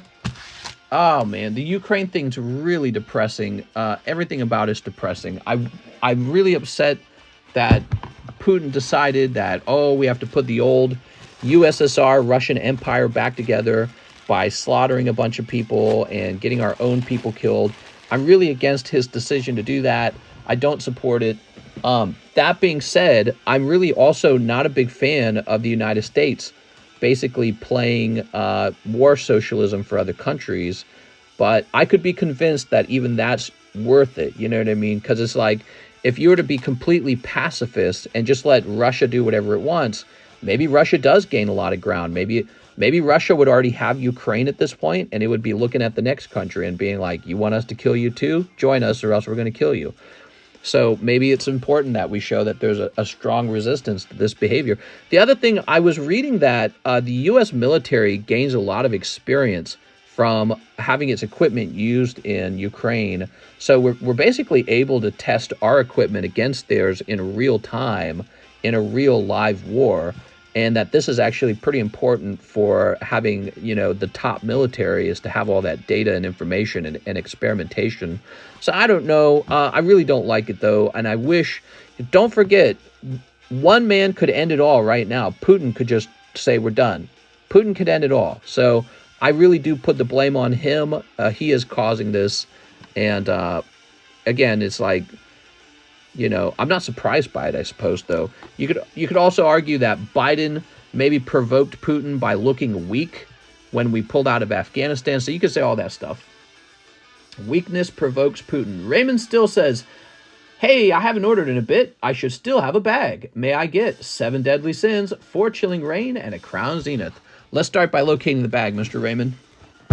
How big is the bulk box? Oh, it's so big, bro. It's huge, bro. So big. There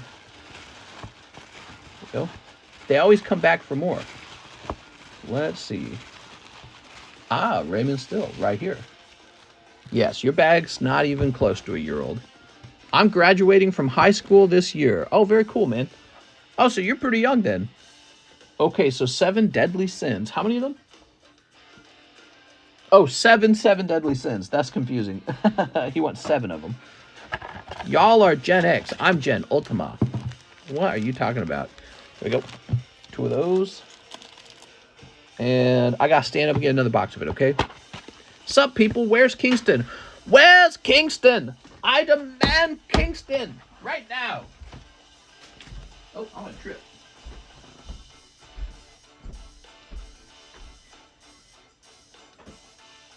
Man, I don't know where Kingston is. I was just about to buy his bag for like $400. But then he disappeared. Queenston?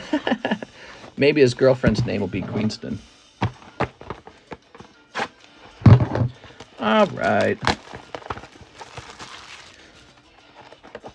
Keep in mind, though, guys, when that war ends, however it ends, because I think it will end eventually, that stock market is probably going to jump. The value of assets is probably going to jump because people are going to be like, oh, good, we're in peacetime again. Whatever peacetime is, right?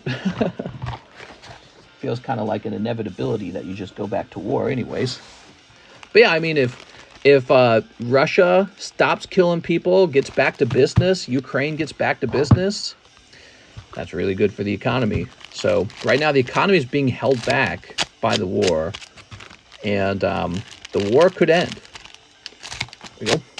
I don't think the Biden administration would end the war. I don't know what they do. Give all our money away, I guess. All right, here we go. What do we got? Oh, what? Meliodas, ultimate bow. Oh, ultimate blow. Wow, he's got the ultimate blow. Kingston about to have a box. Look it up, fake news. That's not true, Wrath.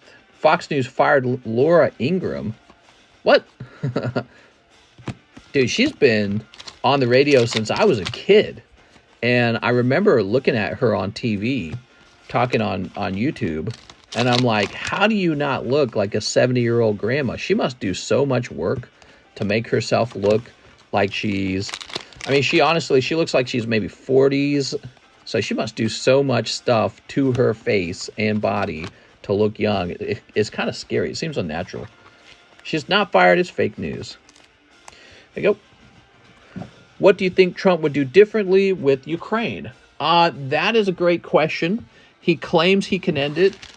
That's a great claim. It's like, it reminds me of The Office. Remember The Office when Michael Scott left, and there's the episode where they're interviewing people who are going to take his spot as manager, and there was the one guy who came in and said, I have a 7-point plan to bring the company right back up to profitability.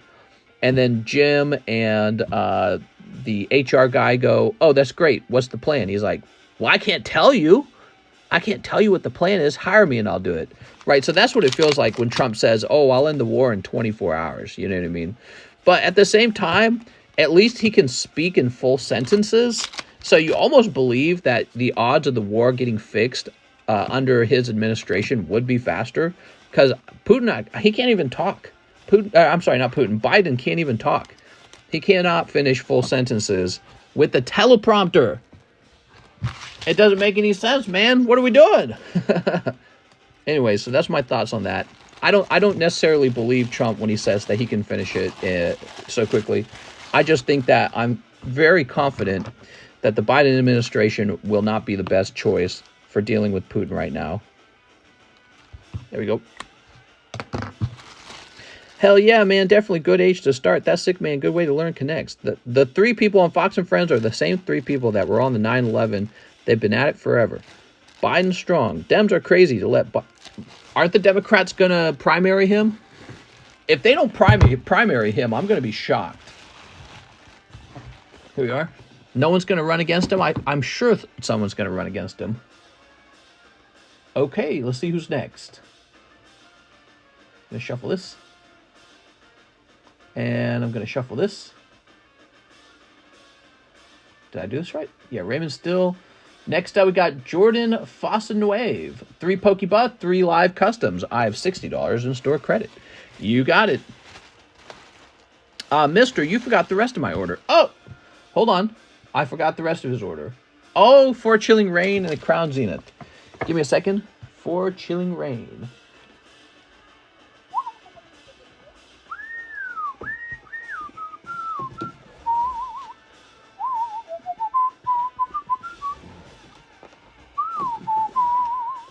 Here we are.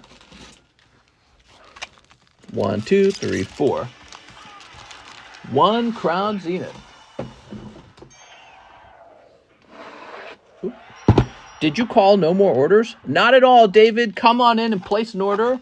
We are supposed to keep going for 2 hours, and the line is just empty. I think this next order is the last order that I have in line. So if you guys want to open anything, there's no wait time. Here we are. If you're new and you open something, we'll give you a free slab. Okay, here we go, Mr. Raymond. Trump had mean tweets, but he got stuff done, and there was no wars. JFK's nephew, RFK, is running on the Democrat ticket. Tiger King 2024. Oh, my God. All right, here we go. How's he doing?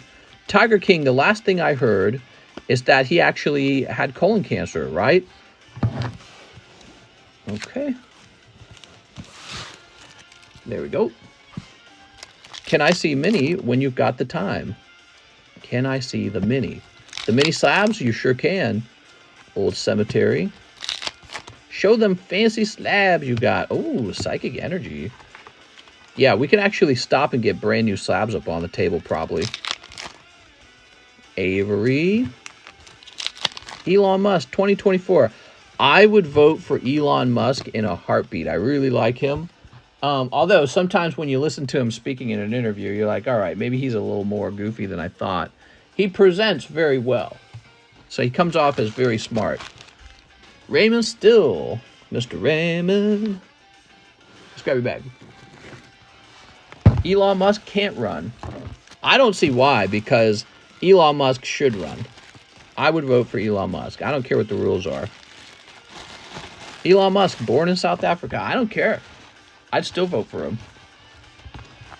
Here we are. Sorry, you weren't born here. That means you would be a bad leader. Right? That's kind of like those made-up rules in the past when you had kings and queens and nepotism, right? So we just got like these made up rules, and it's like, of course he would be a better leader. This guy would be an excellent leader. We should definitely consider him. Jordan Fossenwave. You ready? Okay, so the store credit. He's awesome. Do you like Elon Musk? I like him. I like to hear what he has to say. That's an old England rule. If I buy an XY Evolution, can I keep all the cards? Absolutely. Rotate the slabs. I've been waiting to find something to slab away. All right, rotating the slabs coming up right after this. So 3 PokeBRUH, 3 live custom. Here it goes. Oh, you got a cold pack. The cold pack includes a first edition Voltorb and a Psyduck. That's a pretty good cold pack. I think that's just about $20 of value anyways, if you include this trainer and this base set energy. Now, that's pack number 1. Pack number 2, what do we have? Another sleep card, Machop, Hoppip, Cubone, and Zoroark from Hidden Fates. Very cool. You couldn't pull Zoroark out of a normal pack. You had to get him from a special box with Pokeballs in it. Yet another Psyduck. That's a great card. Ooh, those look lovely, man. Some good Raikou and Articuno cards. We got Porygon from Rocket as well. Shadowless Onyx. Oh, very cool. Okay. Well, that was a lot of common and uncommon cards. I must have had... So the way the PokeBRUHs are made, I got these big 2 boxes full of cards. And sometimes the 2 boxes have limited options in them. Looks like this 2 box had a lot of vintage common and commons in it.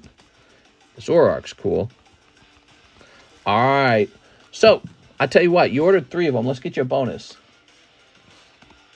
Doot. You got Old Maid Mew. Very nice. Doot. Oh my god, that's a hit. You got Oshawott. So your bonus pulls were pretty good, actually. Oshawott and Mew. Congratulations. Now he says 3 live customs as well. Let's see what they are. Can I have one? Oh, yes. Burning Shadows is ass. Spy. Mr. going to get a Tesla. Mr. Are you invested in Tesla? I was invested in Tesla. I sold the stock, though. Here's Cold. And the Dang It card. All right, Dang It card ticks up to 31. There we go. Burning Shadows has abysmal quality. Yeah, I agree. So this Cold card you're going to find is an interesting thing. Because what it is it's a bonus slab in the box that is just for cold pulls. It's WEE, is that what it says? So let's try and find out what that is. Oh, probably this one. All right, so this is your cold pull, Galarian Weezing. So in the past, cold pulls were pretty strictly just like a useless holographic card or a useless common and uncommon card. Now, the cold pulls might actually include a little graded TCCG slab, which is something I can add into the box for free. And it doesn't really affect me because I give them away for free anyways. There we go. Toss that over there. Jordan.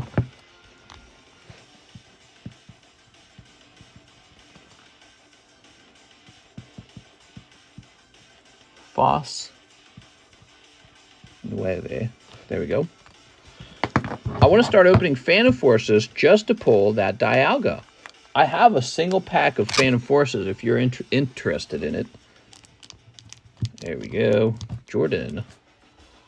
It hasn't sold yet. I'm willing to go lower on the price because I'm sure it probably doesn't have that Dialga in it. But if it did, that would be a pretty amazing moment. And I'd like to see a short of that on my channel. Okay, Mr. Jordan, let's find your bag. So I believe we added you over here. Weezing looks nice in your slab. Thank you. Did I miss the Diamond Pearl opening? Not yet. We're still waiting for it to fill up. Diamond Pearl Break is available now, guys. $18 a spot to be in the Diamond Pearl Break. No shuffle? Oh, right. Okay, yeah, so I'm supposed to shuffle each time. If I forget to shuffle, that counts as a shuffle. Here you go. Happy? So here we are. This is the Diamond Pearl Break. There's 3 spots sold. We need 7 more spots sold. So people want to see the slabs on the table. Let's go through the slabs and show off what we have available, because you might be interested in putting something in the slab away. Slab away is our system of letting you pay a card down over time. The rules are you need an initial payment of $45. 25 of that is a non-refundable fee, and then the other 20 just goes toward the slab. Consequently, if you want to cancel the slab, it costs $20 to cancel, okay? So here we are. And keep in mind, if your slab goes way down in price, you will have to share some of that loss with me if you cancel at that point. So here's Blaine's Moltres for $325. That one's really good. Ooh, this is Southern Islands Mew, another really good card. Now, that's a 9, but you know the 10s, there's only like 25 10s in the world, so most people are going to collect a 9. Base set Gyarados, very lovely. This is really lovely. This is a pristine 10 Steelix, $310 from the Versus collection, so you've already seen that one. I've not checked the price on this in a while, but that's a ZELLE from Delta Species, Tyranitar, Wick. Dude, we got a whole table of cards that could go into slab away. Slowbro. Oh, and this one's definitely going into slab away soon. This Tyranitar, there's no way this one doesn't go into slab away soon. That's one that probably a lot of people are looking at and thinking about right now. I know because I've done this for a long time. Here's Lugia 9, first edition. So this one's also really good, but he scares a lot of people away because he costs so much. So a lot of people go, I can't afford that. Here's Alakazam 9.5, a very specialized card. There's that classic artwork on the back from the actual video game. We have Umbreon Darkrai. This card seems to go up in price because it's a really beautiful alternative art from Sun and Moon era with Umbreon on it, by the way. First edition Snorlax 9. Wow, really nice. Probably would cross-grade into a PSA 9. Yeah, it looks really clean, actually. Dude, it'd be crazy if I sent this in for a cross-grade and it came back with a higher grade than just 9. I think that was my initial plan. Maybe I should just do that. I wonder if there's any chance this could be a 10. Probably not. All right, so I'll probably just waste money. Meloetta Pop 9 from 2017. It's an XY era Black Star promo. So what's interesting about these promos is a lot of people didn't bother grading them, and they were just part of these weird little sets. So this will likely always be low population. And so typically with low pop cards, they tend to go up in price better than cards that are high pop. We have a signature girl card, Sexy Mio, for $1,400. Now, if the price on this changes online, I'll change with it, okay? Keep in mind, though, it might go up, not down. Here's Nidoking 10 from Aquapolis. This is absolutely crazy. If you could afford this, I would go for it. I own, I think, 2 more of these. I'm a huge fan of the Crystal Aquapolis Nidoking. He's like a holy grail card, in my opinion. See, look, there's a little white dot on that edge. You know, it's weird how PSA decides what a 10 is and what a 10 isn't, but that's a very nice Nidoking with a PSA 10 stamp on it.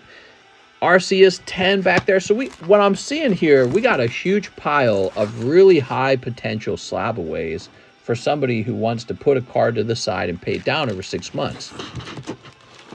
Remember, with slab away, you got to actually start to pay it down. It's got to be halfway paid by the 3-month mark. Now, but what I really look for is, did he pay anything toward it? So I look for whether or not you paid anything toward it. So that's important. Here's Odin, Ghastly 9. Dark Pupitar is going to be another slab away opportunity. Reverse Hollow Stamp, that's what everybody wants. What you don't understand with the Rocket Returns collection is just how rare these cards are. We're now going to look up the population on Dark Pupitar. So this is a set that has gone up in price year over year over year. I happen to have bought into it pretty heavily because I love Team Rocket. I'm a big Team Rocket card fan because when I was a kid, that was the set that was out. The classic first edition Team Rocket set was out. So I have kind of a nostalgia for it. And so this set is kind of like the new thing that I explored as an adult. All right, Dark Pupitar returns.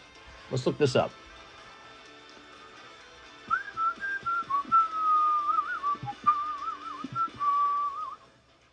This music is from Advanced Wars, by the way. It's a game I'm playing. I really like that game.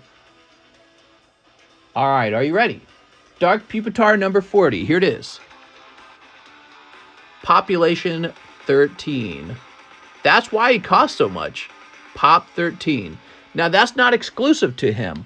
Almost every card in the set looks the same way. So the entire Team Rocket Return set is actually really rare, it turns out. They're all low pop. Like, if it's over pop 40, that's like high pop in this set. So this is just a card set where he's never really going to be on the market very often. Usually there's just one or two for sale. There it is. Pretty wild, huh? Okay. Here's Sephiroth. Now, this is why you might buy this one. Check it out. Perfect 10. So, not only that, but this is Opus 1. Do you see this, Opus 1? That's the base set. Okay, so this is base set holographic Sephiroth, Perfect 10.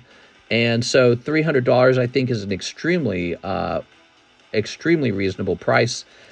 Only thing is, most of you guys are not Final Fantasy collectors. If I was showing this off to a bunch of Final Fantasy collectors, he'd already be gone. He would almost definitely be gone by now. So here's a Lugia Game Boy. Lugia Game Boy 10. I sold 2 of these already. I last saw that his price has moved upwards since then. I'm offering this one at 12 or 1,200. If he doesn't sell, he doesn't sell, because I will just hold on to my Game Boy Lugia. I like him a lot. Typhlosion 10, he was a really high price about a year and a half ago. He has since become much cheaper. That could be your sign that it's time to buy in. You know, if you've ever seen a card and you've gone, that's too expensive, well, he's gone down in price. Do you want to buy in at this point, or do you want to see if he goes down lower? The question is, will he go lower than 360? Why would he? The cost of the booster pack, I mean, is pretty close to 360 anyways. And this is like the chase card in the set, so it doesn't make any sense. So this is, in my eyes, too low. There's 2 chase cards in Neo 1. Lugia and Typhlosion, that's it. All the other cards are just okay. So how can this be so close to the pack price? Okay, so that's underpriced. Here's a Fossil Aerodactyl, and again, he's very close to the pack price. So why would you open up a pack of Fossil when you can just straight up buy the Aerodactyl as a 10 already? Here's Success. This is a first movie card. It's got Charizard in it. It looks like he's about to sit down on Meowth. And it's graded 9, which is pretty difficult to grade 9 on the rainbow cards. And that's what you got to notice about this. It's a rainbow foil. So rainbow foil is basically like first edition with those cards, and they're more desirable, and they're extremely hard to get 10s on. Oh, somebody's messaging me. I paid nearly 100 more for it from you a month ago. And it'll probably go back up, to be honest. It feels right now like people are taking extra steps to be financially prepared for a recession. That's what it feels like. So, or maybe people have just spent all the money. You know, when everyone's out of money, well, then the market items start to fall in price because nobody's driving the market anymore. Look at this blue poker set Ivysaur. Very lovely. Okay, this is the charity WIC card. You can donate $1 toward it to crowdfund it. And when it's paid off, we give it away to the stream. There's $289 left. Here's another card that could go into Slab away. No rarity symbol Charizard. Really beautiful. Big swirl up by his wing. This is a card you don't want to wait a long time to get one of these into your collection. Even if you don't get a 10, you will, of course, not afford a 10, because a 10 of this card would probably be close to $250,000 or $150,000, somewhere in that range.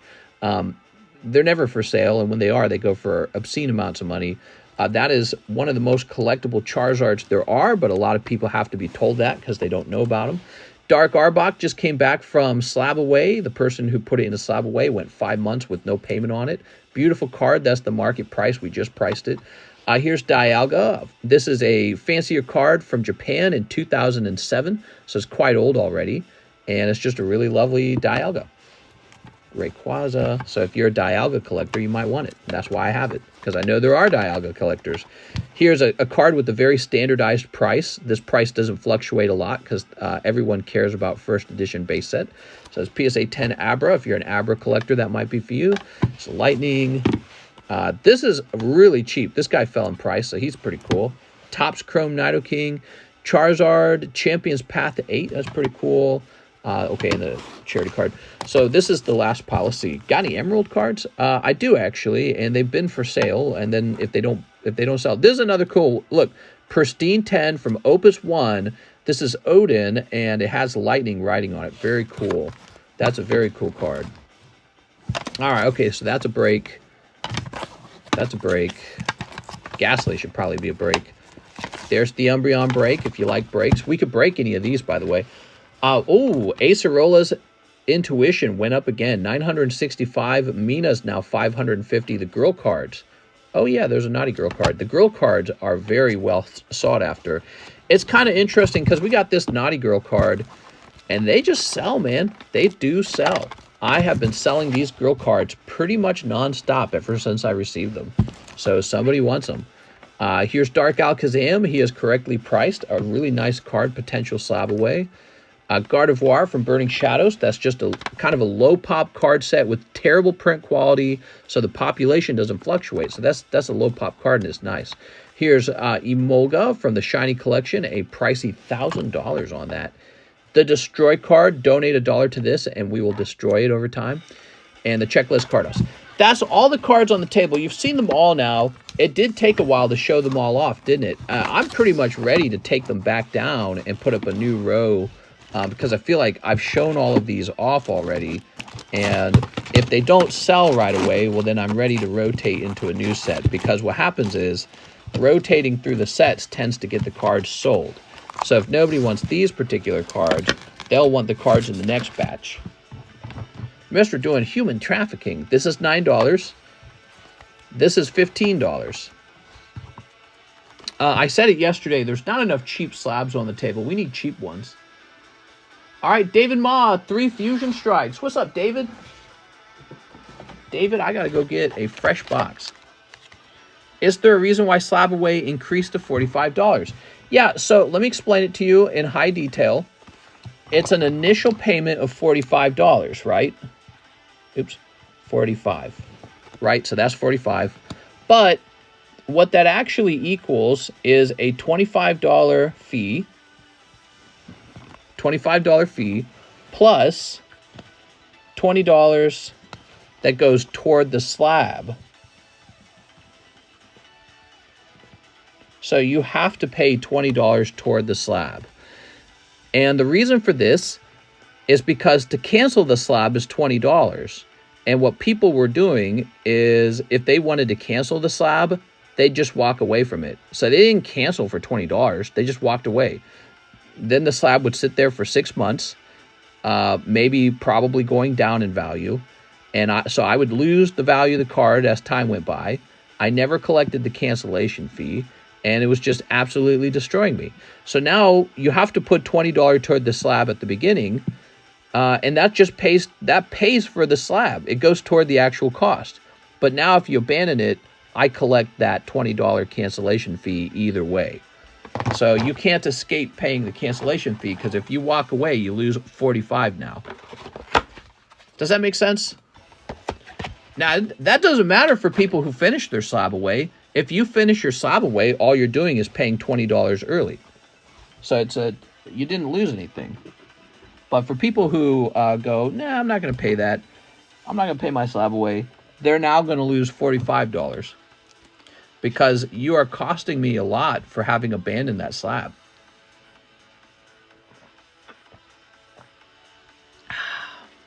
You know, it's funny because we just did a big round of repos, which I hadn't done in a while. Maybe like 2 or 3 months I hadn't done any repos. And we just pretty much finished the last round of repos where this rule wasn't in place. And guess what? None of those guys canceled their slab. They said, just let the time run out. I'm not paying a cancellation fee. The next group of people will by default pay that cancellation fee because they paid this $20. So that's why the rule has to be that way. It's because otherwise people don't cancel. They just abandon it. Okay, let me go get the Fusion Strike. Fusion Strike, Fusion Strike. Where art thou? I see a fresh box of Fusion Strike. Is there not already an... Oh, here it is. Got it.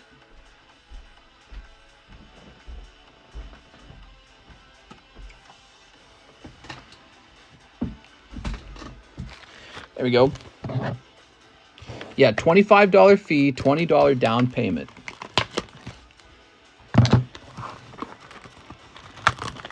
Slab away should be more than $45 in my opinion. I prefer to keep it low so that more people can access it. It's actually a pretty good number for a very expensive slab.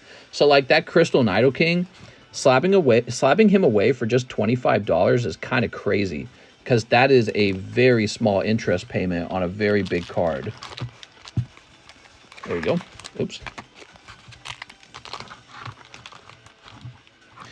Mr. is more than generous having that slab away. Well, I can tell you that I have made money off of it, but I've also lost money off of it. So it's back and forth. Some slabs, let's say I put the slab for sale. A lot of people want it. It costs $300. Somebody puts it in slab away, but a bunch of people wanted it. So I could have sold it around that time period for $300. I could put it in the customs. I could have done a slab break on it, or somebody might have bought it outright. Then it goes to some guy who puts it into slab away, and he can't afford it, so he doesn't pay it down. Then 6 months later, I get it back, and it's $200. So, okay, I collect probably a $25 fee. He never paid to cancel it, so I just collect $25. And then I've lost $75 of opportunity cost for having not sold it in the time period that I could have sold it, right? So by sitting on the slab for 6 months and not canceling it, and the slab traveling down in price, I have lost $75 for having sat on it. So, and that's, it's frustrating, but it's just all part of it. I accept that that's the way it is, but that's why we got to have those cancellation fee, the down payment, and the initial fee, the service fee. All those are really important to make slab away possible. Otherwise, I think I'd just get my butt kicked all the time by it. Fusion Strike already seeming old, right? Isn't that weird? When did Fusion Strike come out? Last year? Or was it 2 years ago?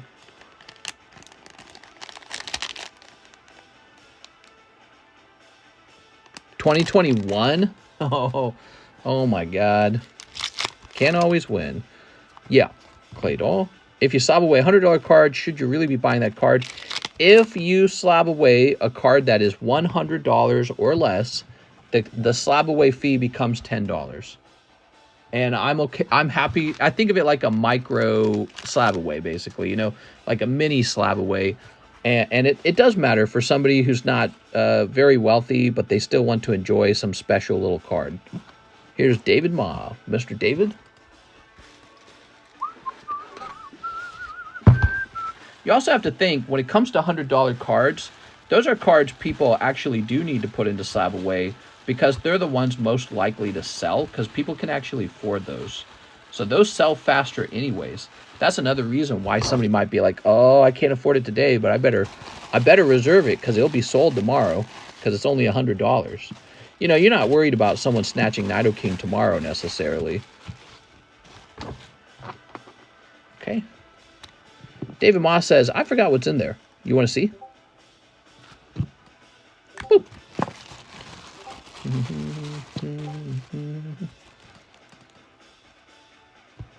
Oh, you did it! You pulled the Gengar! Whoa! Gengar VMAX! Wow. Gardevoir, Bolton, Glacia, Marie, Pikachu, Lapras. Alright, beautiful. Alright. Very nice.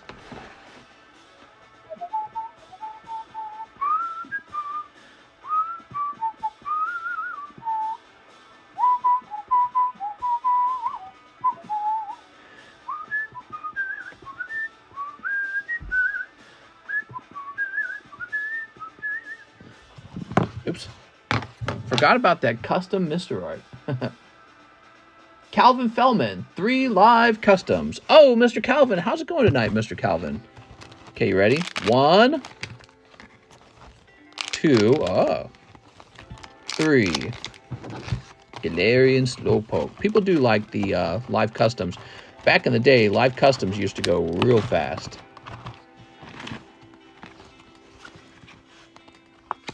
Oh, Ghastly 10. Not bad, dude. That is going to be this beautiful, ghastly, pristine 10. I think he's valued around $100, actually. There you go. Calvin Fellman. Have you ever had a famous person buy from you? During the Logan Paul time period, I feel like we were getting more famous people in here. We had Ryan Upchurch or something like that. He's like a country singer. He came in and dropped like, it was like $1,500 or $2,000 of donations on me because he was a Pokemon card collector. Then we had, who all have we had? We had, oh, somebody help me out. Can anyone remember all the different guys we had? I know we had Chad from Cold Ones. We had Nogla. He was really kind. Nogla came in a couple times. He bought like $13,000 one day. It was really wild. And then he had me grade like 200 cards, which was a lot of money. And then he also came back later and opened some cards and just gave it to the audience. So Nogla, but there was more. There was, oh, FaZe, yeah, FaZe something. Nate Diaz, Sam Biodini FaZe. Yes, actually, yes, Sam wanted to buy one of my rocket boxes, and I turned him down. I said, oh, maybe I shouldn't have done that. Maybe I should have just sold him the box. Probably more. I know we've had a number of checkmark guys come in, but those were the most famous guys, I'd say. And of course, we had Cheese too, so he was pretty famous. But it seems that we don't get those crazy celebrity moments, mini celebrity, YouTube celebrity moments as much anymore. And I feel like maybe it's because Pokemon card craze. It was like this really crazy time period when Logan did his thing. And now we're just more into regular, non-mainstream collecting, you know what I mean? So Pokemon card collecting more like for a normal crowd again. But yeah, I mean, when Logan Paul did his thing, you should have seen my sales. I'll be more honest with you guys. I think the average daily sales for a little while, it was this really crazy combination of Logan Paul, COVID-19 stimulus checks, and being stuck at home because of COVID, I assume. And also, the sets at that time were so good. So the sets were really good. Because right now, Scarlet Violet's kind of boring, right? But the sets back then, they were really good. Sales on a daily basis, and I mean daily, I think they were sometimes about $7,000 a day. It was crazy. And some of the slabs would be like $500, and they would, poof, they would just sell. People were just gobbling up slabs left and right. Now the slabs sit here for a little while. We do breaks on them. They don't sell so quickly. They sell at a more even pace. But back then, I was like, I couldn't keep them on the table. They were just gone the moment you put them on the table. And you would sell cards for $350 all day long. And so the sales would just climb to these unbelievable numbers. And of course, I was also not getting as rich as you think because I would take a lot of that money and I would buy more slabs with it. So in the end, I have a lot of Pokemon cards, but my Pokemon card values go up and down with the market. So if I had not purchased any Pokemon cards at that time period, only sold them, I might have been wealthier. But some of those slabs receded in price before I sold them. So some of that value was lost. But I mean, overall, I've done pretty well. That's when I started watching. Sales were wild. I got a heavy pack. Ash Stretchum, you're Cody Rogers, right? We think your pack is heavy. Here's what it weighs, 21.23. Up to you whether or not to open it, okay? It weighs 21.23. I'd be happy to open it for you. If it's not a heavy pack, I don't want you to be mad at me, though, because I don't know. I'm not an expert on weighing, believe it or not. Here's Wilder Cardona, slab away for that Tyranitar. That's what I thought. The Tyranitar was just no way it didn't get slabbed away. Here it is. Okay, so.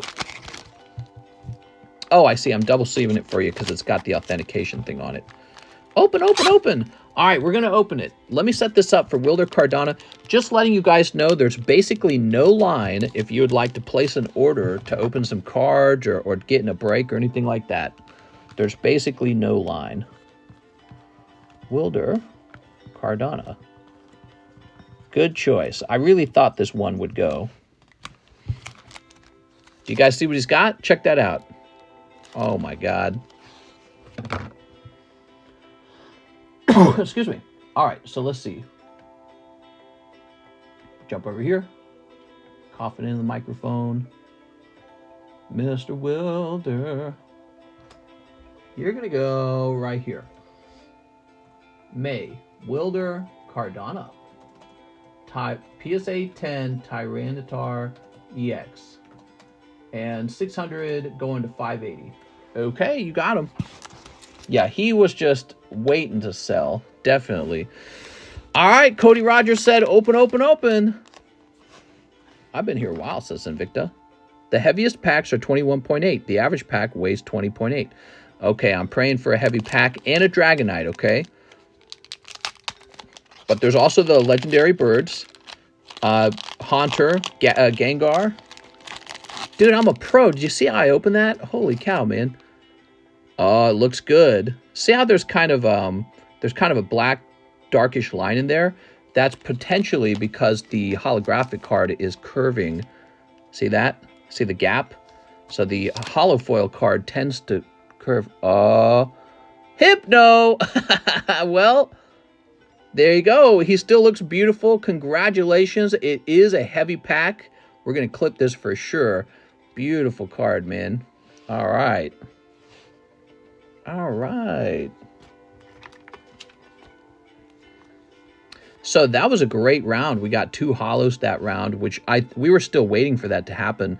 So you guys might not remember, but I remember we were waiting for a double heavy pack to happen. So you got Slowbro. That's great. Tentacool, Ekans, Slowpoke. Wow. Slowpoke, Slowbro. Great round, man. Overall, this pack is awesome. Grade it. Okay, you got Slowpoke. And this amazing Slowbro. What do you think a Slowbro 10 sells for? $60, $70? What if it's $100?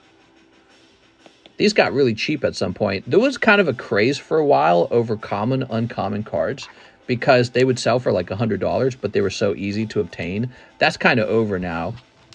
Please be aware that weights can vary from box to box. I've had one with 21G, but it was light. Yeah, so that's what I was worried about too, but in this case, it all worked out. All worked out. Also, Shelter and Cloyster. Well, I think that the Slowpoke and the Slowbro are 2 of the more popular common and commons. Hypno, he's like, what, $500, I think, as a 10? You did it. You broke even. The nice thing about opening the packs is maybe it was a holographic Moltres, and he goes for 1,000. So it's always worth taking that risk to try and see if you get lucky and pull something that's above that. The good thing is it wasn't a cold pack, a light pack. Cody Rogers. You guys like opening that old vintage? I do. 5, 18, 23. How many boxes of Fossil have you opened? 2 of them now. There we go. Look at that. Yeah, look, he's got the sparkle. He doesn't. There's no sparkle on this one. It's so interesting. Beautiful cards, man. I guess that's just how it is. So, Cody with the C. Oh, you got your own box now, right? Is that what's going on?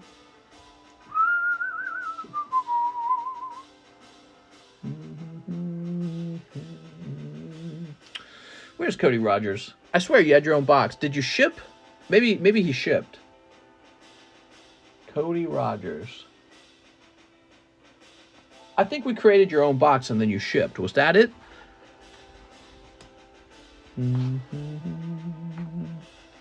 That's got to be it, because I faintly remember that.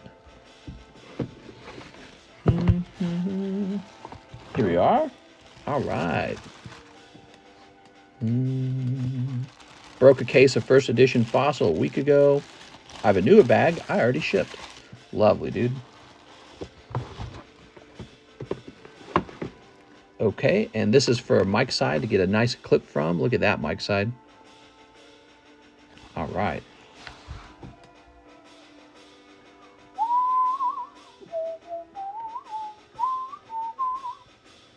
So this occurred at 2010.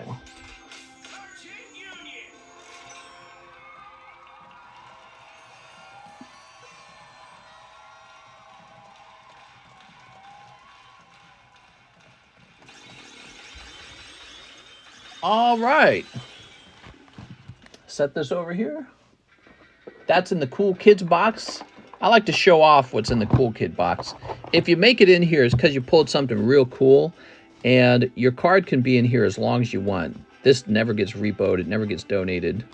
So it can stay here for the end of time if you wish. But it highlights some really cool pulls that we've had. Look at all these, man. We really have had some cool pulls. This is back in December, these pulls are. December, that's a cold time period, man. Can you believe that we're about to head into June? That's the halfway point for the year. It's really crazy.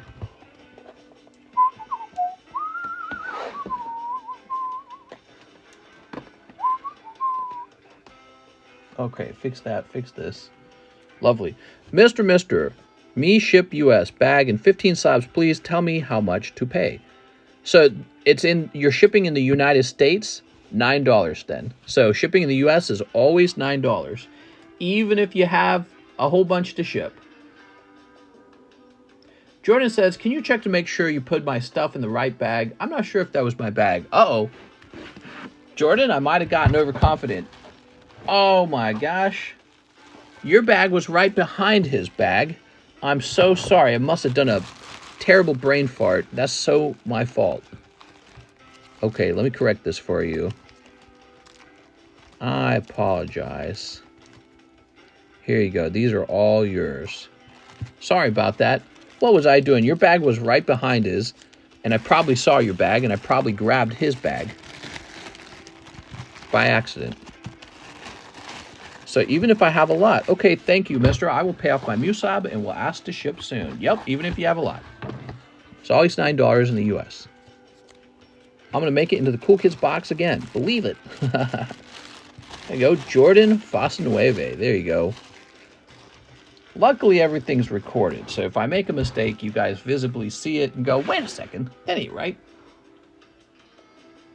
Okay, Benjamin, be honest. 10 brilliant stars. Ooh, brilliant stars.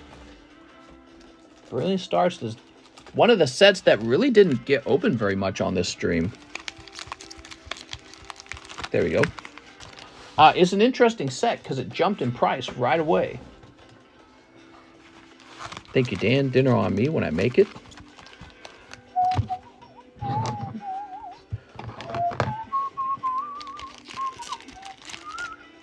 Beep. How many spots left on the Pearl pack? 7 spots remain. 7 spots, and then it starts. There we go.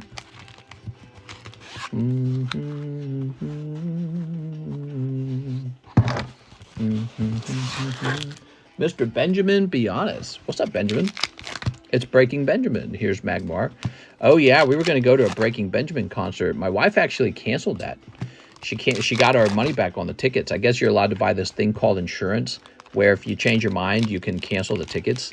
And she had done that, and she canceled it. And she said, she told me, she liked Breaking Benjamin as a teenager, and she realizes now she doesn't really like him. You know what I mean? It's just music she liked when she was younger, when she didn't really know much about her favorite musical style. And then she realized, we'll be stuck standing outside in some big concert with the loud music, and it's not even an artist she really likes. And then, of course, I don't really like him either. I'm not a Breaking Benjamin's fan. She's like, let's not go. Let's stay in. Goes a rude. Diary of Jane is a good song. The Diary of Jane. Deal. So Cold was good song. I want a double Whopper with no cheese. Closer to Heaven, too. Those 3 are about it. Here's Trap Inch. The Diary of Jane. Antisocial. I'm pissed. Yeah, we're like hermits, man. We don't hang out. We enjoy being hermits until crushing loneliness happens. Then we don't like being hermits. All right. Whew.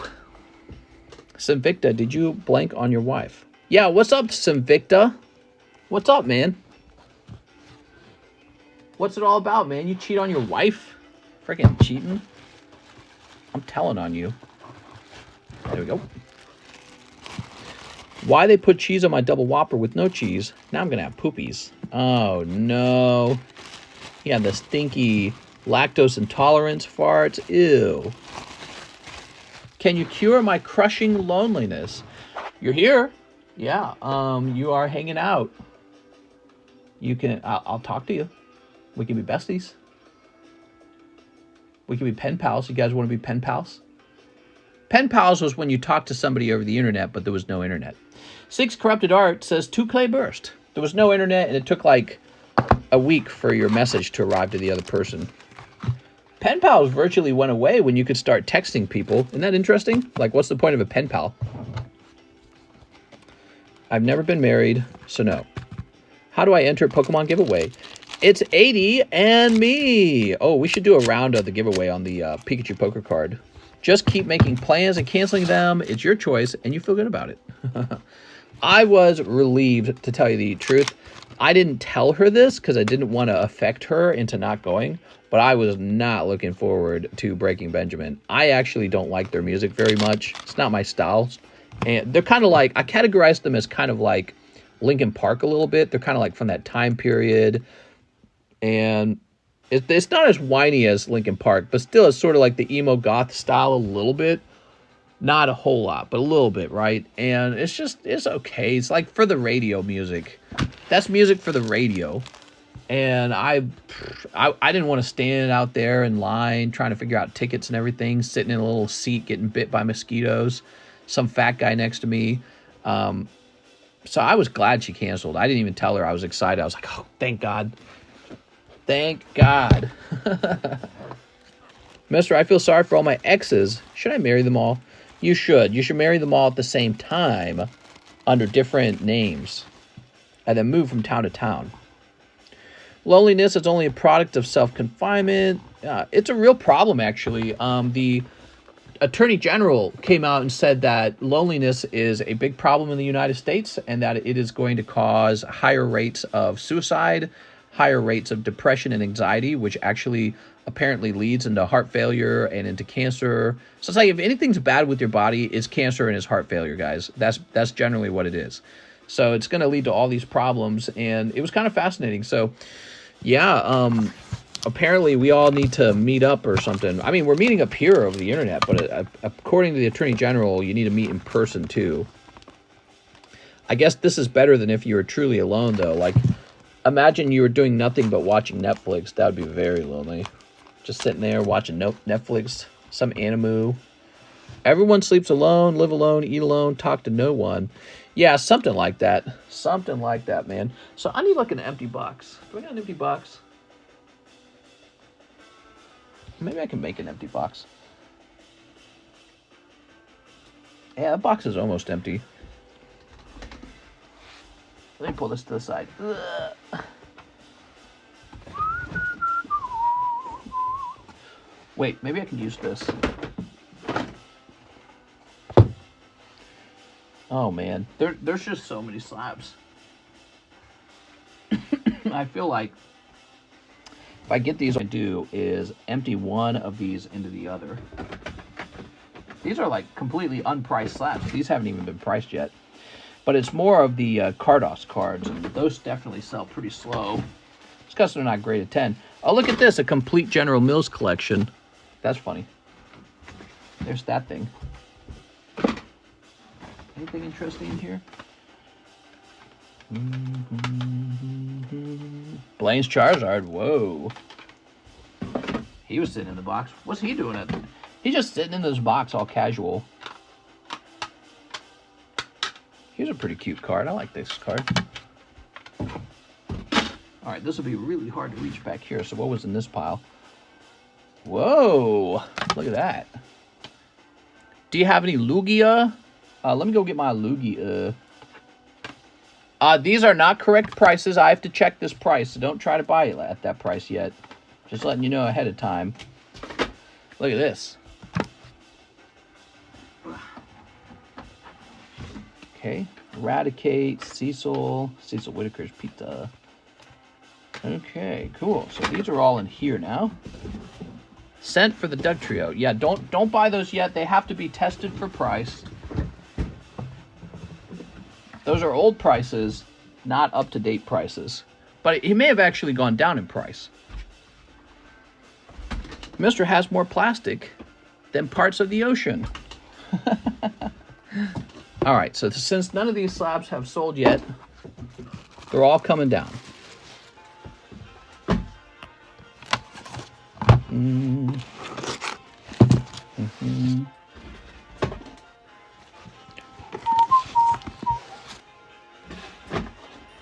We'll see them again one day in the future.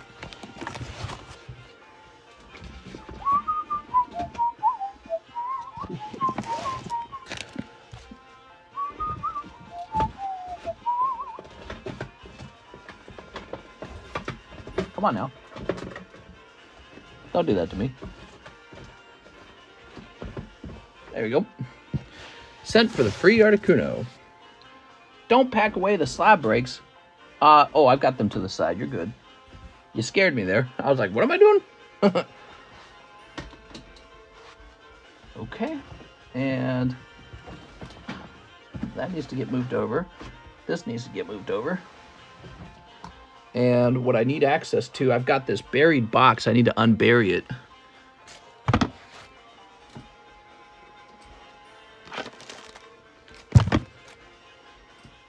I've got like a Darkness Ablaze box. Why do I have a Darkness Ablaze box?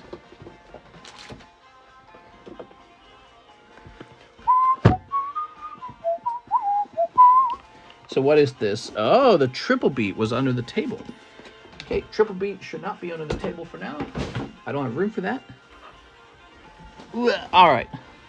So this is a box.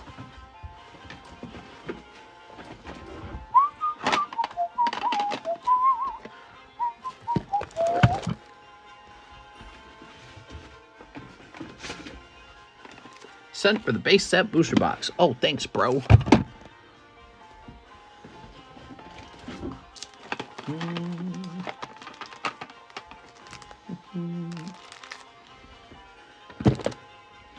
Okay, cool. Now,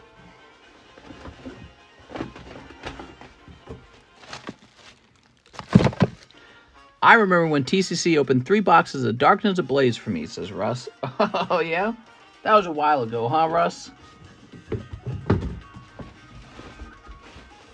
That was back in the day, huh, Russ? Back in the good old days. So what, is this like a longer box? What the hell? There you go. I just got like stacks of slabs that don't make sense. I think I just put them there because I don't know what to do with them. Okay. Get this out of the way. Dude, this is ridiculous. Now, I don't know what all this is. A lot of this is probably Cardos. But, you know, yeah, there's some Cardos right there. Get that all kind of smooth. Whew. The medium for 10. The medium, Jack Watt, is next. 3 Holo Live. Jack Watt. That Mew is cute.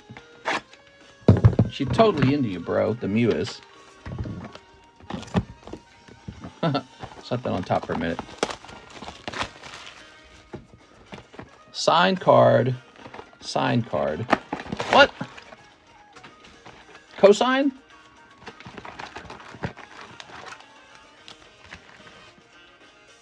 Okay.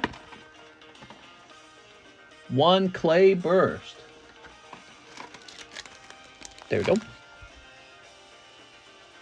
1 Sneaker Bunko. 1 Sneaker Bunko. 2 Naruto Wave 5 Tier 4. 2 Naruto Wave 5 Tier 4. Where did I put those? Here they are. Mr. Jack Watt. Thanks for the order, Jack. Jack's keeping us going, guys. No signed cards from those JP packs. No cosigns? Sleep. Sexy Girl card. Lovely. Clay Burst. 1 pack of Clay Burst.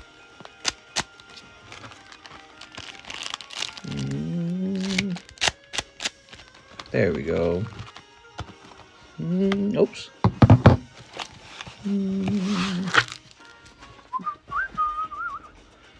Is John on vacation? Maybe he's taken like a vacation of sorts. He only worked for 4 hours today. He voluntarily only worked 4 hours. So he was just in and out. I don't have like a schedule for him. So I tell him, you know, he can take time if he wants. I just didn't expect him to this week. Whoa! He did a little bit of grading, but what most importantly, he got all the shipping done. Here's a sexy one. You got Octopus Girl. Octopus Girl, she seems pretty evil. That would be the girl for me. Evil Octopus Girl. Here we are. How about these sneaker bunkos? A fully nude anime? They already have. It's called Sneaker Bunko. There's a fully nude card in here. If you did not know that. Like, you see, like, her actual nips. He likes talking Fortnite with me. Fortnite! There we go. Mister, it's a takodachi. Lore confirmed.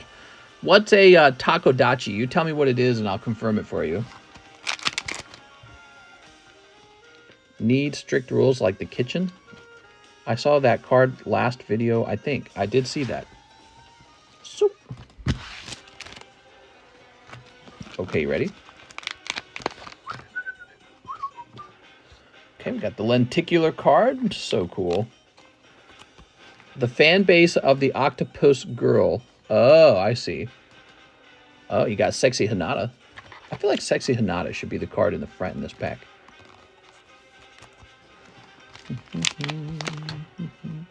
Why do we associate octopus with, like, evil? Did you guys notice that? A lot of the time, if somebody has the symbolism of an octopus, it's like an evil person. Ooh. It's because octopus, like, they look like aliens, dude. They look otherworldly. All right, cool. Mr. Jack Watt. All done.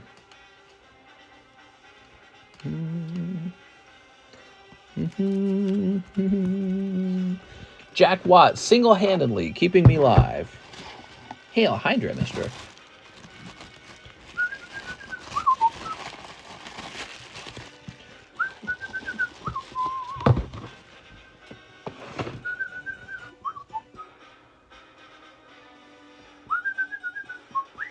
Send both the Aragorn and Hypno for PSA grading and a Topps first movie pack. Okay, you got it. So let me grab these. Ta-da. And Smelagorn. All right.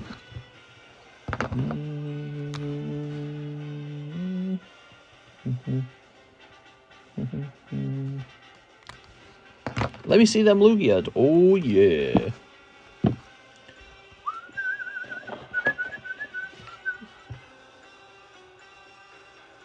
Cool, cool, cool. Now we have Arthur Bricker, 2 Disney Snipes. 2 Disney Snipes.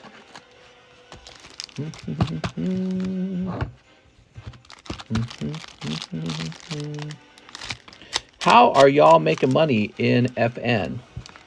In FN? Fortnite?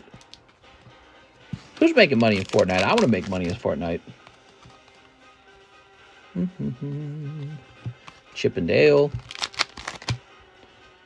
Make sure to put down Aragorn as an error card. He should have been black.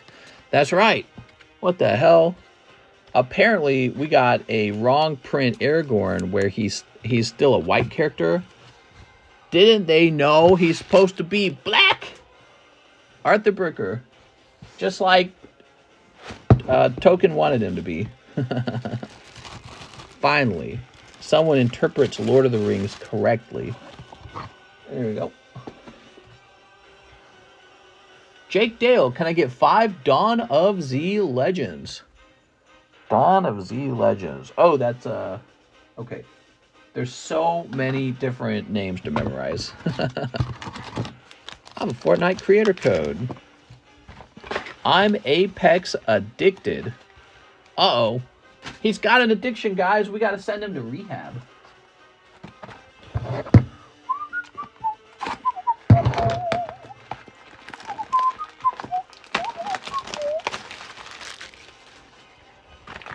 Okay.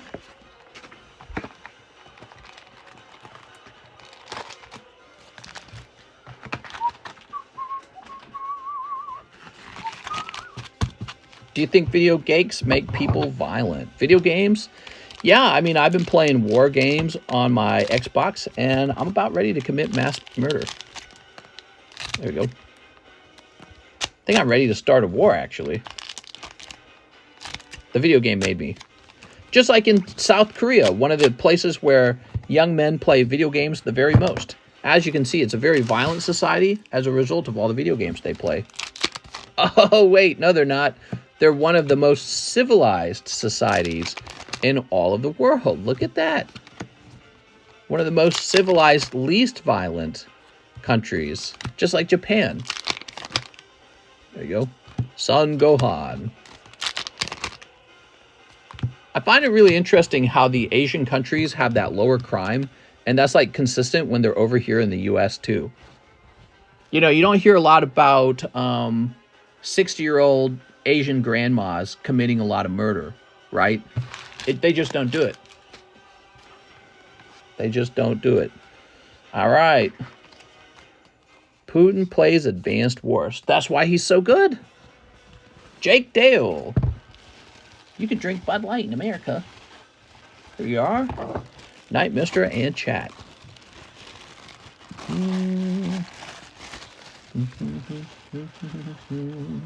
Any coupons? Who wants a coupon? I got one coupon for a smoochie.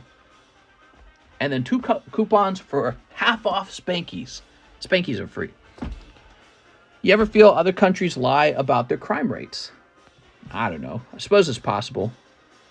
I suppose it's possible. Look at all these cards. There's too many cards, guys. Wow, that's really cool.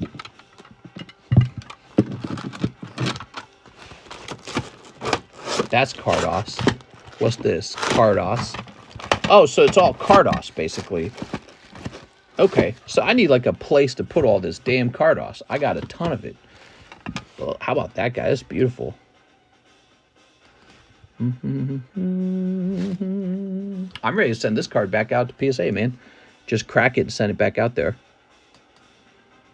I think Asian countries are much less violent is because of the culture. We have to respect elders. Here's my argument. I'm tired of the it's just the culture argument. I think it's the people. And the people make the culture. So I think it's the people who make the culture. Culture is not like this abstract, luck-based, just happens to be this way. Who made that culture? Those people did. So the culture is the people. Here we are. And I don't know. It's really fascinating because it's really consistent. Really consistent. There you go.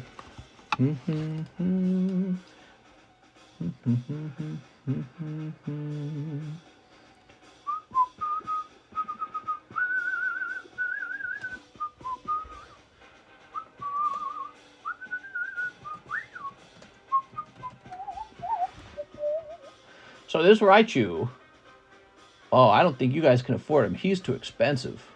He's pretty cheap, actually, it looks like.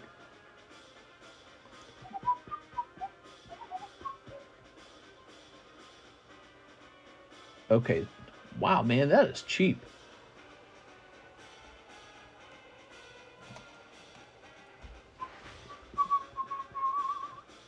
Okay. So he's going to be 135. Are you for the people?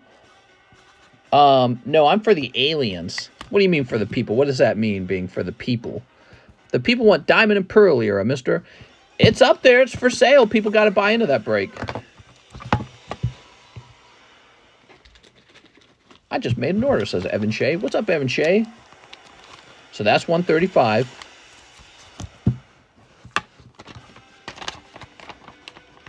Can't just make an order. Okay, Rocket's Trap.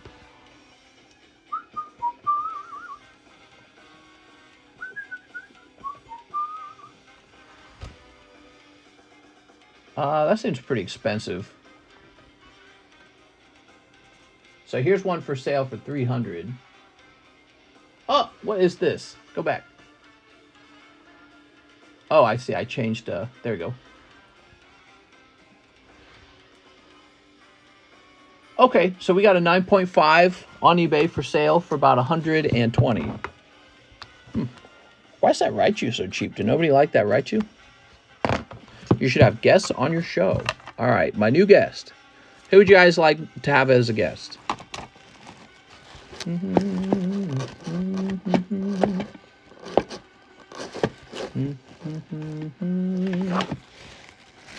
Wow, that's fancy as hell, man. Look at this card. Let's get a price on this.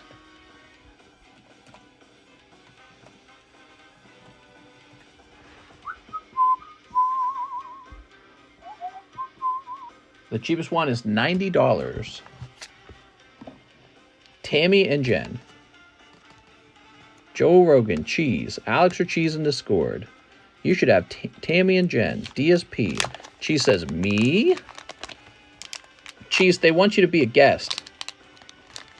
Ugh, good luck finding a price for that, mister. I just did. It took like 1 second. $90.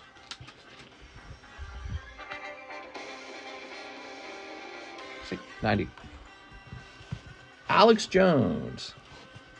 I don't think we're going to get Alex Jones. Remember when Alex Jones had that interview, though, with Kanye West? And Kanye was saying all that absolutely crazy stuff, but he had that mask on. Just dropping in. What's up, DeGlitch? How's it going, man?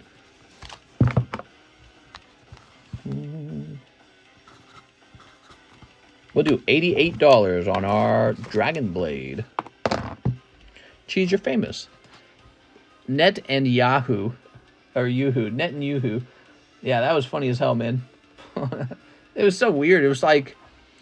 Yeah, I don't know. It was like a fever dream.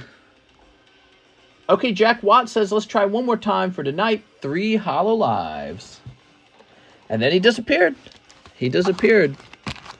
He's a changed man now. I'm going to buy some Lugia slabs. Was it actually Kanye, though? Come on, man. It was a... Yes, it was.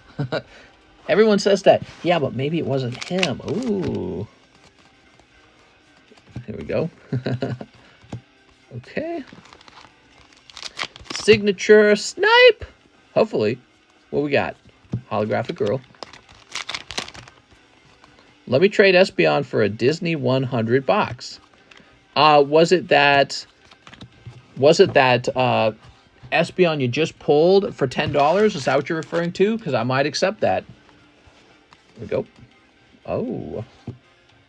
It's the Matrix, mister. Okay, that's Jack Watt. Ta-da! Mr. Jack. It was his twin. It was his evil twin. Do it, says Alex. Ugh. Jake Dale, 3 more Dawn of Z Legends. Do you like Tim Pool? I've watched him before, and he could be entertaining. I've seen interviews where he has really interesting guests on. So, like, I saw one where he had Marjorie Taylor Greene, and I'd never heard her speak before. And, yeah, so I've learned stuff. I got really bored of Tim Pool at some point, and I just turned it off. Because he just kind of says the same things over and over. Maybe that's like me.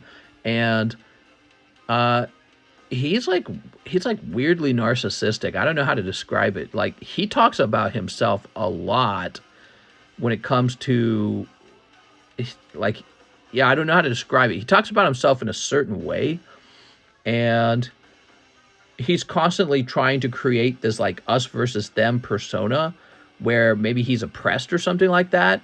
But at the same time, he's got, like, all these views. And so he's got all these viewers, and he tries to make it sound like, oh, yeah, it's us versus them. We're going to make it. But he doesn't seem like he deserves to call himself oppressed. Here we are, Jake Dale. Yeah, it's a weird thing. I finally saw Willie get pulled. It took 2.5 cases from a master case. Nice, man. All right, let's see. Have you heard of Ben Shapiro? Ben Shapiro. Never heard of that one.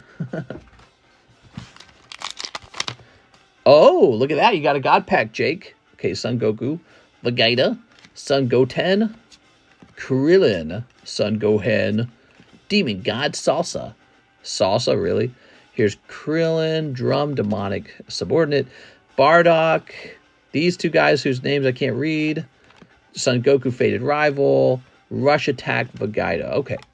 There's never an SPR in the God Packs, so I feel like the God Packs aren't actually that good. Why call them God Packs even? There's a bigger case? I heard that after 100 case, Mr. TCC Go-To Collection, Collecticon. Which Collecticon are you talking about?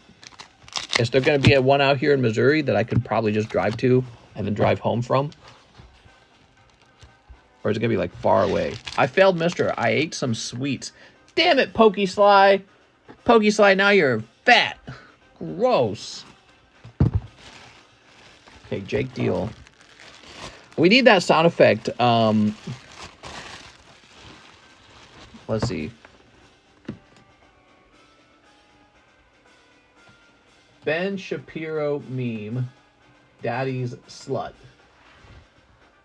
Let's try it. Okay, here it is. We need to make this a sound effect on the stream because I love this one. You ready? Turn this volume all the way up. Let's say you've been a bad girl. Let's say, hypothetically, you've been a naughty girl even. Okay. And if you were a naughty girl, you would also be my dirty little slut, right? Then, hypothetically speaking, you would be my little cum slut. Now, let's say that you're also daddy's girl. All right, that's enough. Woo! Typical Ben Shapiro. The top comment, unrealistic. He hadn't mentioned that his wife's a doctor. My wife's a doctor, in case you didn't know. All right, back to it. You forgot my movie pack. I would never do that, Cody Rogers. What are you talking about? All right. The last movie pack. Sorry about that. You always... Stretchum says you forgot the movie pack. I would never. Does that sound like me, Cody? I never forget packs. Or anything. What are you talking about? My wife. All right. Here we are. When you guys want to talk about stereotypes about me, what do I do in the stream too much? What do I talk about too much? I want to hear some TCC criticisms so I can think about it and reflect on it. Ash and Company. You did it. You got Ash and Company, except this one's probably a little bit bent. Oh, you got like the one bent pack, dude. Look at that corner. I'm sorry. Well, you got good luck at least on the fossil pack. Pitbulls? You guys don't like my pitbull rants? You act too smart. My wife, never mind John. Not enough Trump. Pitbulls suck. Oh, man. Okay. TCC doesn't show enough feet. There we go. Obviously, these are dog people. I'm just teasing you guys. I love my Pitty. Hey, my Pitty's a sweetheart. My Pitty's name is Cupcake, and he only ate one child. Why does Jesus save his tastiest toddlers for his hungriest pit bulls, huh? That's all I'm asking. There we go. The niece said your voice. He sounds terrible. All right, so that was for Cody Rogers. Not enough slab drilling. Oh, man, if I could just get more slab drilling. He only ate one child. Got any Lugia slabs for sale up there? Nope, because none of them have been priced at the moment. But there was one, but I probably will be wanting to save that for a slab break. Okay. Any Zells? Let's see if there's any Zells. No Zells. Definitely a slow night. Roger Gray, sacrifice needed to summon Willie. Cut one Disney. Also one Clayburst Snipe. All right, you got it, man. So because Roger Gray is cutting this pack, we will now get a Steamboat Willie. By the way, I found my cutting scissors for cutting packs in half. I should go retrieve them. They're in the basement. And if I go down there, I should just go get Mr. Hathim's Espeon in case Hathim wanted to do that trade. Mr. Hathim, if you're watching, I'm down for that trade because there's nothing else going on tonight. So let me go grab that. I'll be right back, guys.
All right, so I got the scissors.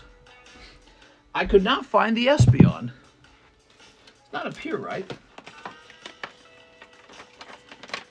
New. So I think John has a special place that he must have put it, because John will do that sometimes. He'll take like one person's cards and give it its own spot. All right, I'm back. Whew. So Roger Gray's cutting that in half. Remember these? Oh. Here we are. There we go. Very nice. What did we cut? Peter Pan. All right, the sacrifice has been made. The Disney packs are now blessed. Did you get my cards to be graded? Says rubbish definition. Are you, what's your name? I did receive a box of cards to grade. I apologize. I never remember people's YouTube name and how it relates to their real name. Cold. I'm sorry. Okay. Roger Gray's done. Evan Shea, I have a bag, one MLB, one bulk grade for my best card. Okay. I'm Birdie. Yes, Birdie, they have arrived. I haven't opened the box, though. Birdie is rubbish definition gaming. I'm never going to remember that. So, one MLB. Where'd the MLBs go? They were just over here. Had they moved? Huh. Did we run out of them? I'm looking. I don't see them, man.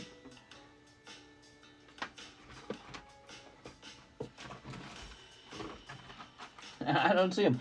All right, so give me a second. I'm going to go get into the box, assuming we have another box. I think we do.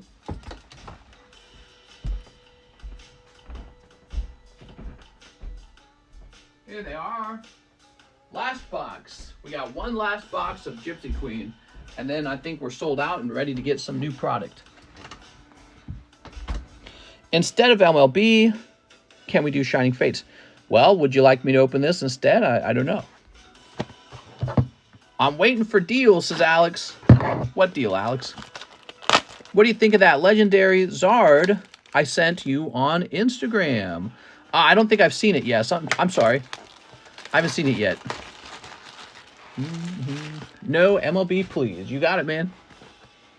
Got that fresh box. Of course you got to open from the fresh box. There you go. That's fresh box advantage. Here we are. Lovely. Get that snip going.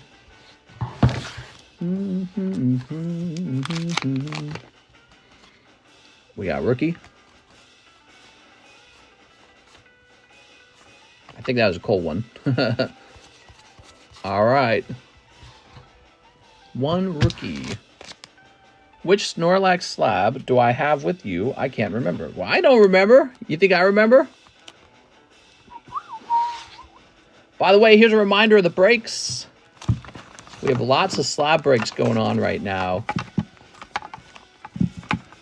There's room for all this? There's like not room for all this. Table's really full right now. Evan Shea, let's go find your bag.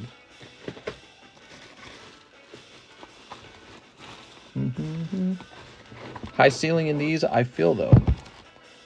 Those cards look like they were dipped in coffee. They're made with old original cardboard. They have a vintage feeling to them.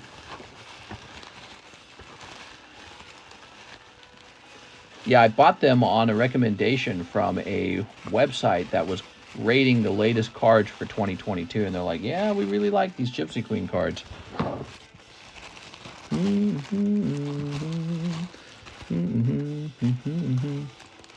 Bulk grade for my best card.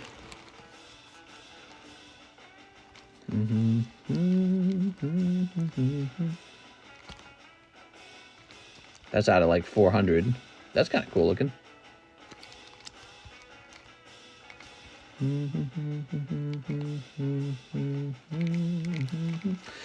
Ooh, that's tough, man.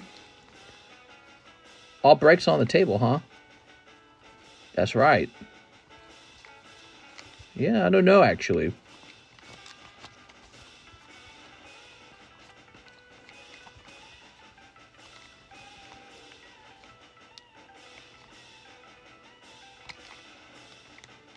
Oh, it's hard to pick for you.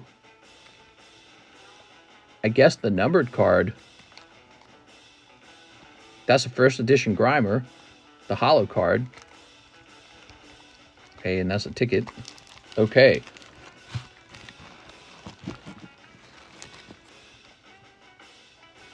Out of 400. Manny Magado.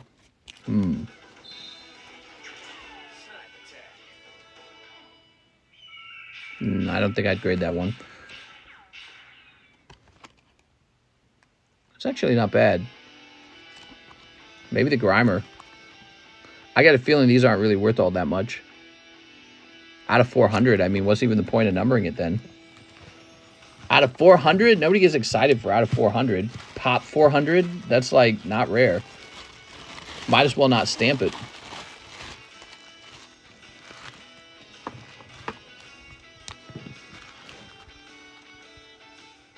There we go.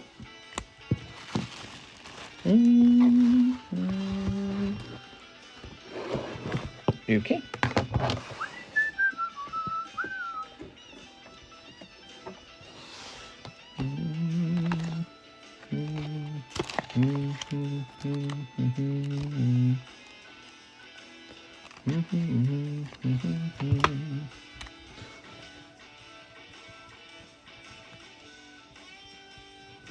Okay, and this is a bulk grade.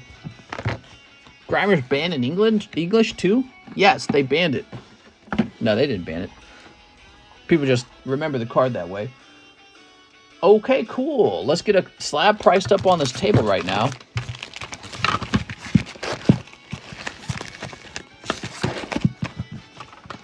Pikachu, huh? Articuno. Let's start getting some of this card off set to the side.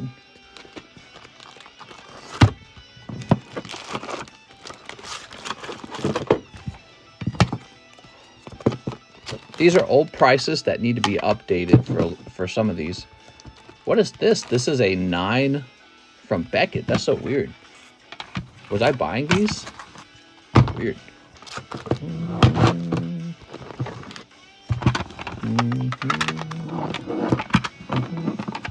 Look at this. Was I buying these? Those are really cool. All right, I'm getting these off the table for a moment. I have a big stack of Cardos over here, so I'm joining those stacks together. Half watching, dabbing, kind of messed up. Oh, another Charizard 7.5. That's nice. Here's a Nidorino Pristine 10, Series 1. That's cool. Look, see, they've got actual naked cards in the Sneaker Bunko collection. I don't know the price on that, though. Look at that, I said live customs. Telling myself to save these for the live customs. Yeah, I'll put them to the side.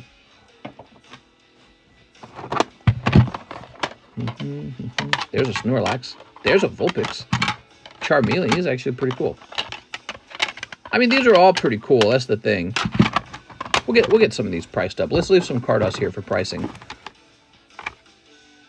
Cross grade.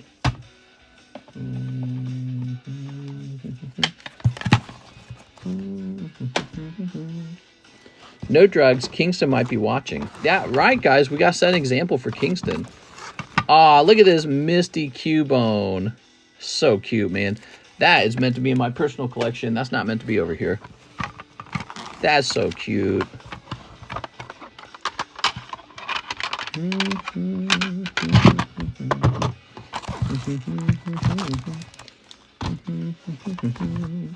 We just priced these two.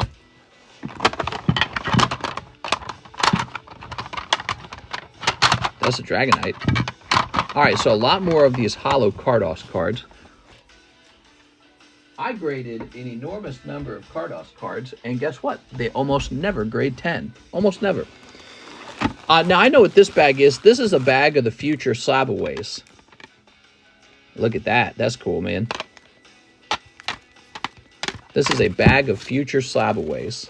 So when that Umbreon's done, I'm supposed to reach for this bag. There we go, a priced melodic. So I have a couple of these melodics, don't I? How's the black and white break? We have a black and white break. And this metal energy from Team Up. Okay, so let's bring these back in now. So what I've done is I've taken quite a bit of the Cardos off the table. There's just too much Cardos. I graded a ton of it. Most of it did not grade well, sadly. And now we just have a ton of it. Okay, cool. Do you have an ungraded Misty Cubone? Yep, I just sent it off to PSA. In fact, I had 2 of them. We'll see what happens. They probably won't grade 10. They'll grade like 6. Garrett Wixom, Diamond Pearl Break. You got it, man. Garrett Wixom.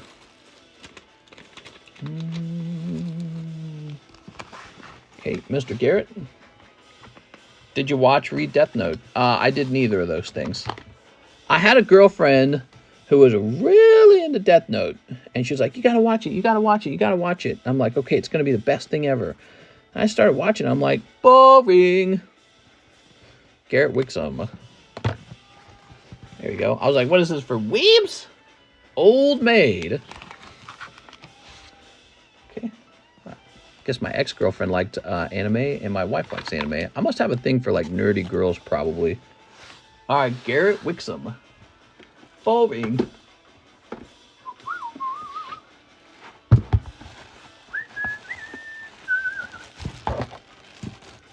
I mean, Diamond Pearl. Yes, Diamond Pearl. We just got 6 spots left in it, I think.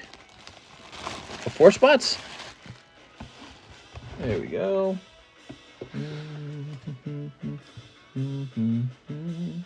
Hathim says he'll take a triple beat snipe.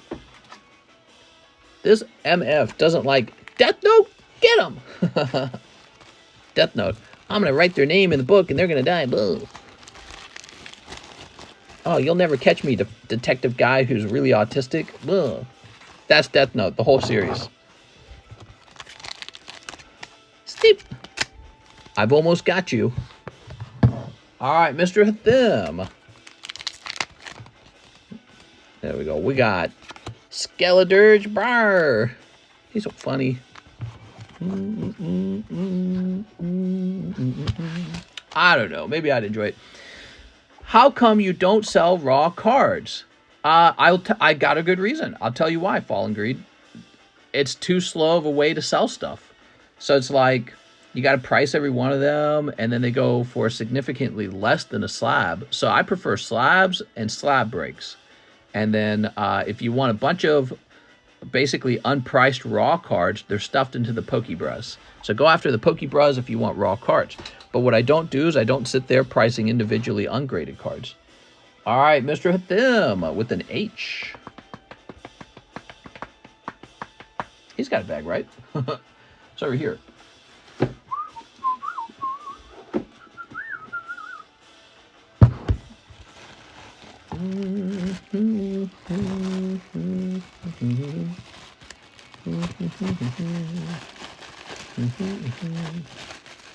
I do have trouble watching TV shows and movies. Anything with the story, I have trouble watching because I never really accept the story in my mind. I'm like, it's fake. Alex says 1 Disney pack. Alex, you gotta control Alex. Alex goes, what's Death Note? Alex is lying. He's watched it 20 times. Boy, I'm tired, man. You know how much sleep I got? I got 4 hours of sleep last night. Oof. Fell asleep at like 12, woke up at like 4. Terrible, man. Just couldn't fall asleep. Okay, that's for Alex. Definitely feeling that sleepiness right now. Okay, ta-da. You did it, Alex. Alex, why don't you just pull Steamboat Willie, bro? Have you thought about pulling Steamboat Willie? Come on, bro. How much for you to cannonball into the lake? Well, I'll do it for free pretty soon because I'm going to be swimming in that lake. Let's see what the water temperature is right now. Water temperature. Lake of the Ozarks. Getting more and more beautiful out here. Current water temperature is 70. Wow, beautiful, man. It is absolutely safe to swim in the lake. Cool, man. 70 degrees in the water right now. Now, that's going to be chilly, believe it or not. That 70 degrees feels chilly. All right, we got this Mankey. Stanky Mankey. We're going to have a special price on Mankey. It's the... I got to get rid of this Mankey price. You ready? So, if you look him up online, this guy likely has a price around $30. $30 to $35. We're going to go with $17. Real cheap. I've got too many of these Cardos slabs, none of them graded 10. I'm ready to just see them hit the road and clear out my boxes. Jordan Fossin-Wave, he says 3 Disneys. You got it, man. Disney continues to be the #1 pack on this stream. Holy cow, man. Disney is it. I went to the new Nintendo World at Universal Studios. Pretty impressive. Cool, man. I really liked Death Note until they brought in N. Then I lost interest. Did see last episode, though. Makes me want to go back and finish it. There are some interesting manga shorts that take place after Death Note. I'll never be on Mister's level. What does that mean? Here we are. He says he'll never be at my level on the artistic scale. Here we go. Hollow. Oh, look at that. I was very emotionally invested in the storyline. See, that's why I struggle with TV shows. I really struggle getting invested. I'm like, what? What's happening? I think I have like this very impatient nature. There we go. My brain goes, I'd rather be playing a game. Maybe if I could have played Death Note as a video game. There you go. Video games are so much more relaxing and enjoyable because your brain's like, you know, interacting with something. Like doing a little puzzle, building something in Minecraft. I'm real addicted to that. Jordan. All right, Jordan, let's put your cards in your bag. You got Pinocchio. I've got no strings to hold me down. I've got no strings on me. I'm a real boy. Can't wait for Chainsaw and Overlord. You guys buying a Chainsaw Man? I want some competition, getting some signatures. What he means to say is he wants you guys to sweep for him so he can then go in and collect those signatures while stepping over your dead bodies. I'll rewatch dead wallets. I'll rewatch it eventually. I got a backlog to watch and read already. Occasionally read Dragon Ball Super and Initial D. Here we are. All right. How much for Disney stamps for a box? How much for my Disney stamps for a box? So I think, Alex, what you're saying is you want to trade in everything you have to get more, right? Is that what you're saying? Alex, it would be a terrible conversion rate because I'm highly uninterested in the Disney stamp cards. If it was, however, if it was Steamboat Willie, it like flips. I'm extremely interested. You know what I mean? And that's because I know there's going to be a million stamp cards as a result of looking for the Steamboat Willie. So unfortunately, the demand for that Steamboat Willie is so high, it's going to make everything else drop to nothing as people open a million of them. All right, so this is Final Fantasy Aranya.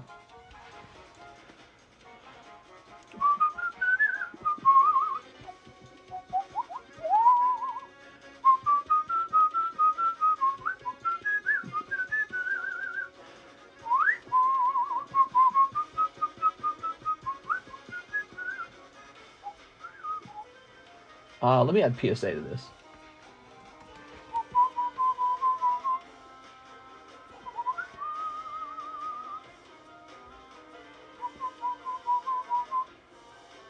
Well, I can't find a sold one of these.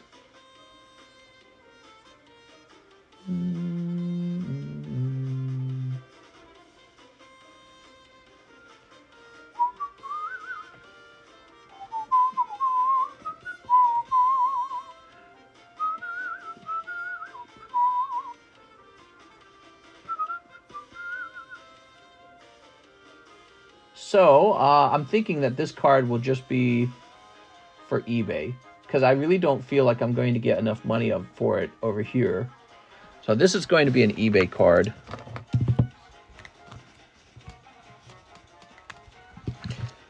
I need some way of writing it. I just checked my PayPal to see how much I spent here with you. It's more than I thought. Yeah, I think people do that. You know what it means, Coronado? It means you're having a good time. There you go. eBay. That card needs to go to eBay. Okay, here's an old card. Let's see what he's going for now.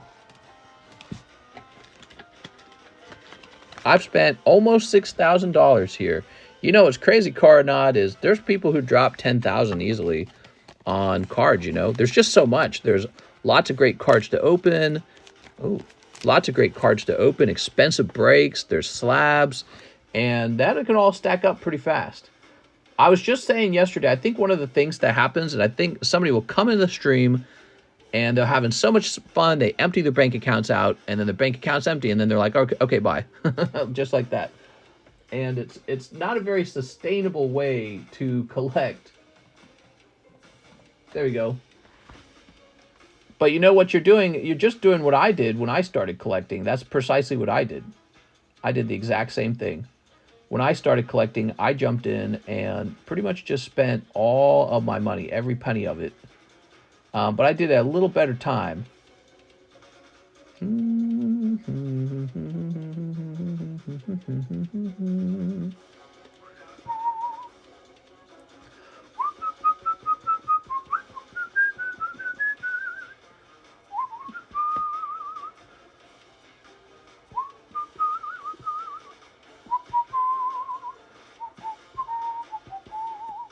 So I want to know what the PSA pop rate on this card is, because this card went down in price. One of the things I've seen with the Versus collection is that it has really dramatically fallen in price, the Versus collection. Let's see, Versus Typhlosion. I don't know where the bottom is for this collection, but I think it's very cool. But for some reason, this set fell really hard. Oh, hold on, we want Typhlosion. Blaze Typhlosion is pop 157. That's not a really high population for it. I mean, yeah, I don't understand it. All right, so I'm just going to put up the new price on it.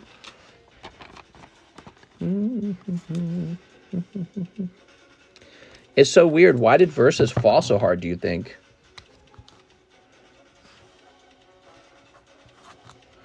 Versus fell, while sexy girl cards rose. Very interesting.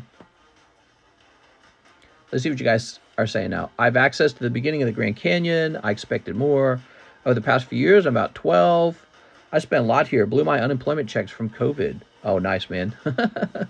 So that's why I am now pro-socialism, and I love socialism.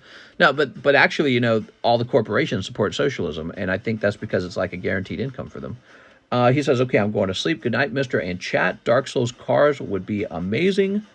Drill, maybe someone found a stash of it. Says, D's nuts. All right, cool. So this is now $110. That's a very good price. I mean, it's like shockingly good because a couple years ago, this was a $400 card. So for that to be $110 now, it really fell. How about this guy? So we were pricing this Blastoise base set. This was another set that really did fall in value. So I don't know what to expect here. Blastoise base set first. And, okay, so here we go. So jumping right into it. Okay.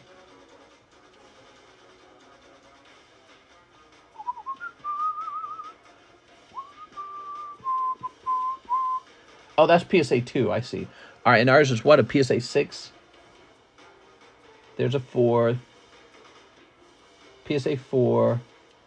There's Tortank. He doesn't count, he's a different language. What's this one? PSA 5. So this one's holding its value. That's good, because I just saw the price of the PSA 5. PSA 3. 5, 5, 9, 8, 5, 7.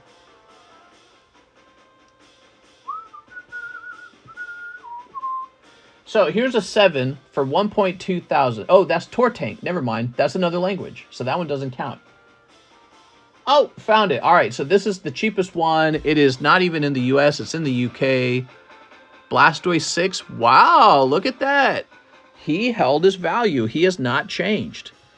So that's a very healthy sign, actually, for base set, because month over month, base set was falling in value, first edition base set.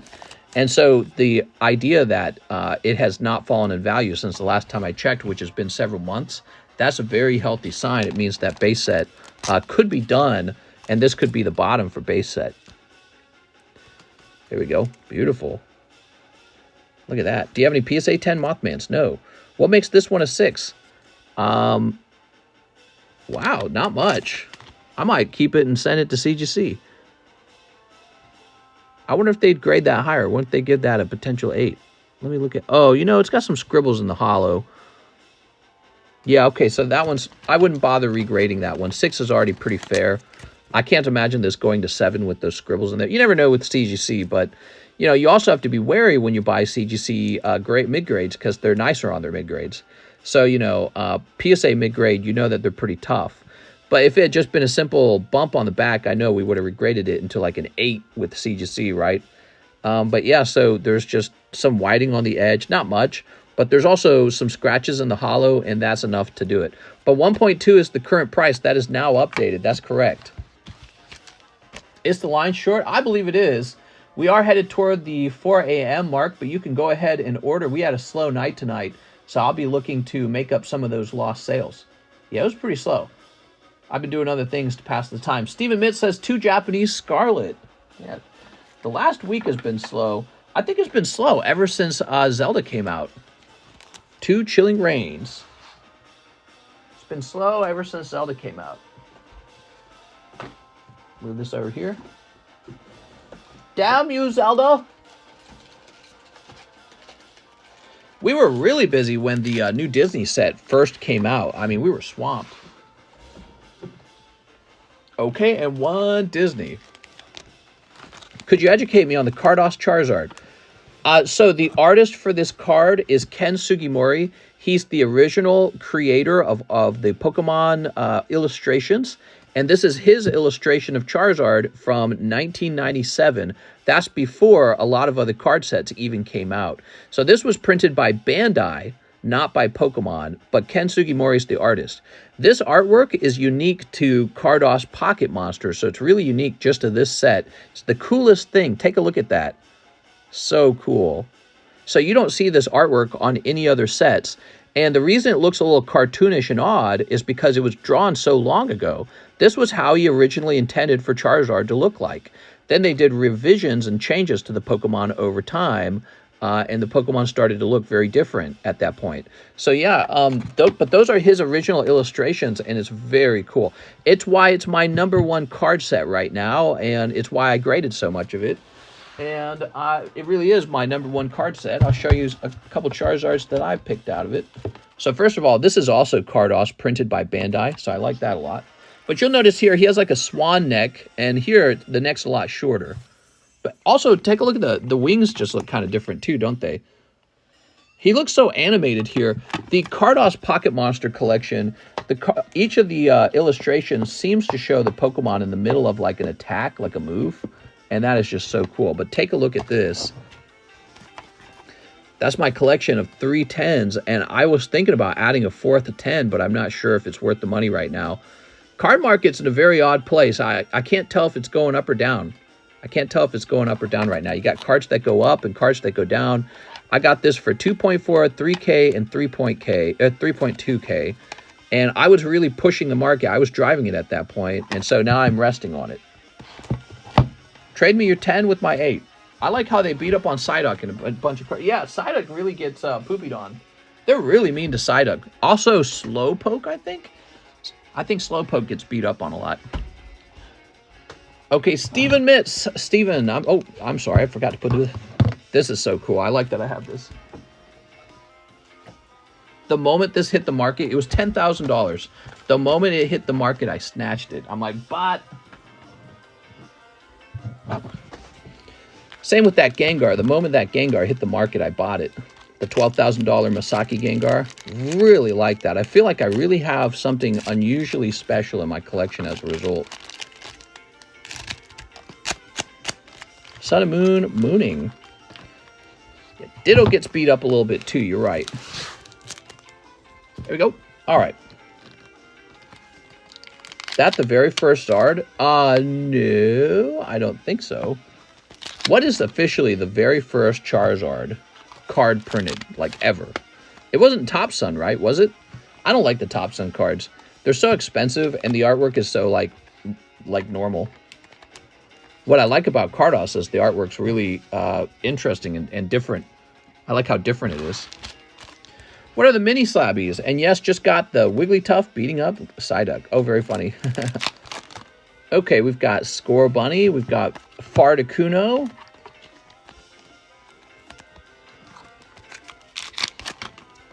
And Ladybug. Boop. Toss it over there. Steven Mitz. All right, Steven. Steven Mitz. Steven sits. Steven even.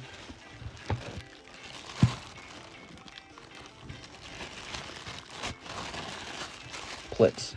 There we go. I didn't know where else to go with that. All right. Bryce Wolf. Slab away the Typhlosion 10. You got it, man. All right, Mr. Bryce.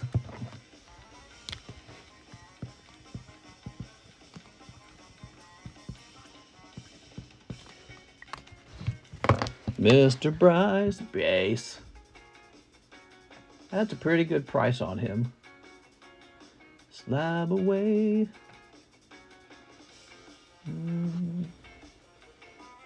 Wait, is it a Y or an I? It's an I. Okay. May Bryce Wolf. Typhlosion. 90. Got 90 left. Okay, that's gone.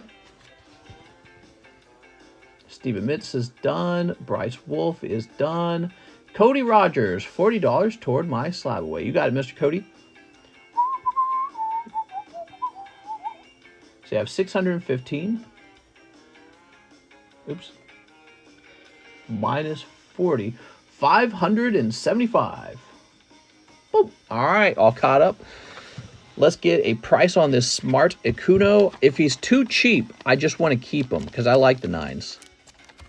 All right. I think the 9s are, because the 10s are so rare, the 9s are actually pretty nice. By the way, let's take a look. Let's confirm he deserves that 9. Because he's a potential cross grade, right?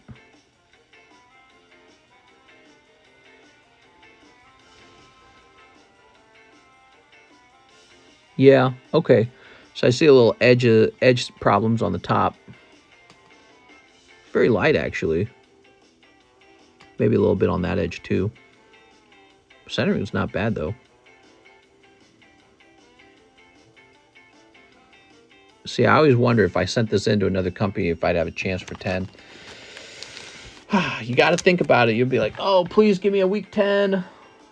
That 10 is such a different value. Once you hit 10...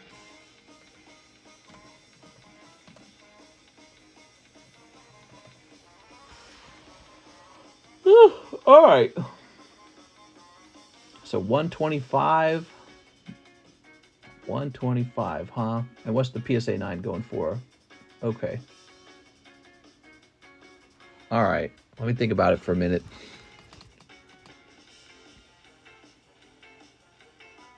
I do still feel 125 is pretty low for this. I'll price it up for now. I've been very greedy with my Cardos cards. All right. Sometimes the black color gets a little dirty. I placed an order. Good rounds only. Sounds good, man. So the slabs are kept separate from our bags. That's correct. Trying to remember which 3 to 4 slabs I have. Forgive me, I'm old. Yeah. Yeah, so the slabs are kept in a shipping area in an alphabetical order. Pidgeot. Oh, that's Pidgeot, the final evolution. That's pretty cool, actually.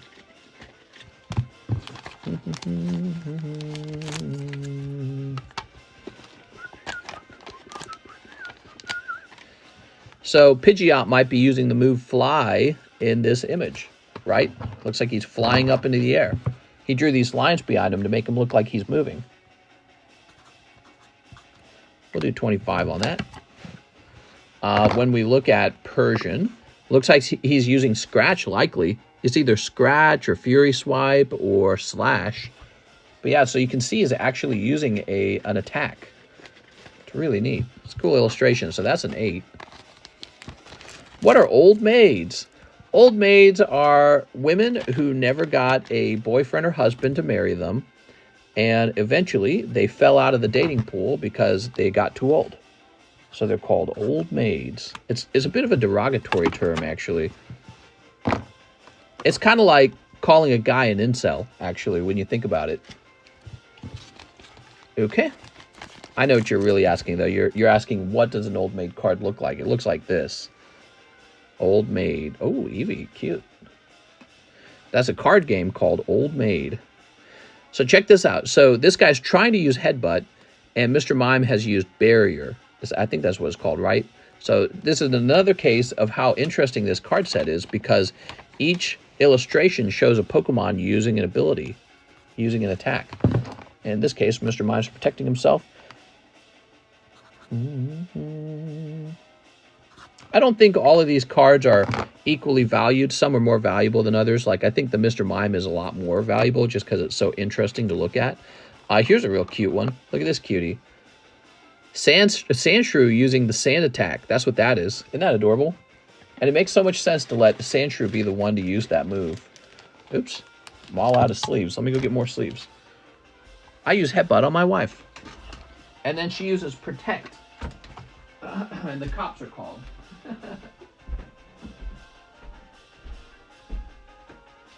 All right.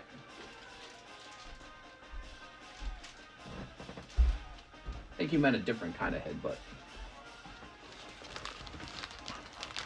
He looks like a cat in the litter box. A little bit. I mean, cats, they kick up sand in the litter box. That's why they're so gross. There we go.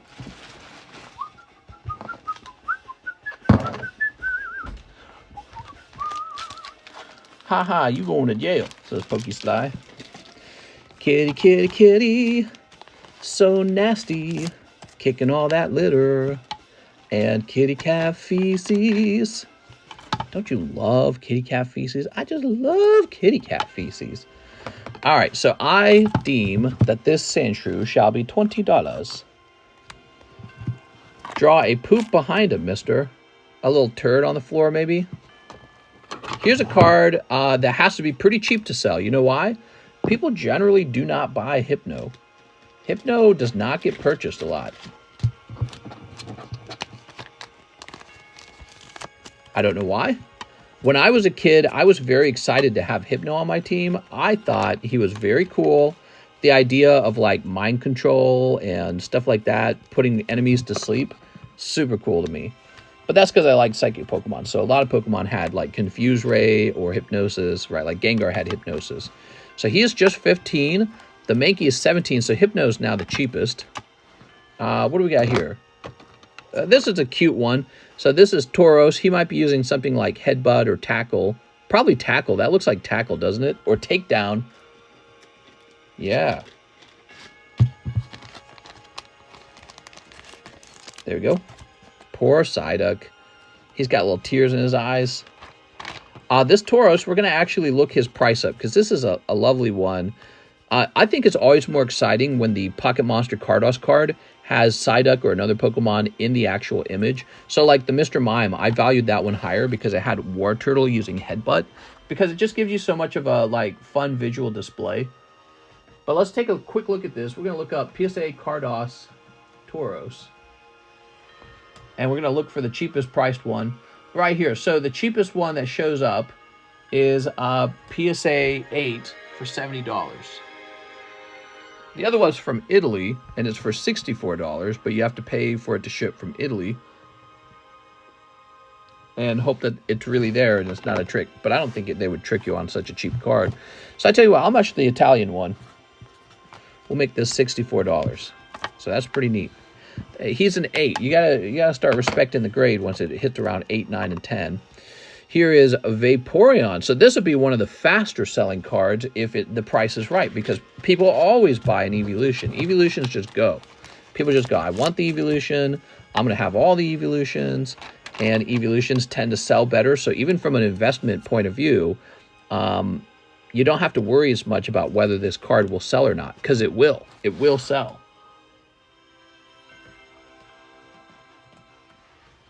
Right, so I don't like Vaporeon, but I always pay attention to cards like that because they flip so quickly. So here's an example of a Vaporeon 7 for $75, and then look at this one. This one's only a 6, and they want like $100 for it. Wow. I don't know why they asked so much, but obviously that's too high, right? So we're going to ask, it's just a 5. We're going to ask for 30 on ours. All right, cool. Let's go ahead and stop pricing these. And we'll take a look into orders. We have an order from Mr. Faisal Muhammad. 5 triple beat, 5 paradigm triggers. You got it, man. Welcome back. Vaporeon, the most human compatible Pokemon. Where'd that come from, by the way? Was that just a meme that started one day? Or is that based off of something? Like something they said in the TV show? Okay, put this over here. Toss that over there. That's funny. I just put this triple beat out of range, and we need a new box of it.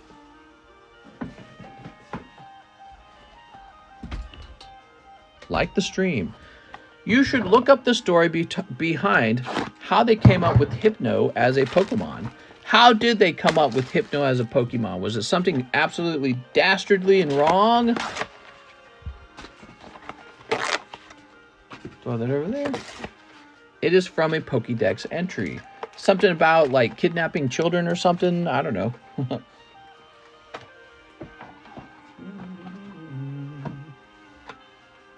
Isn't that pretty music, man?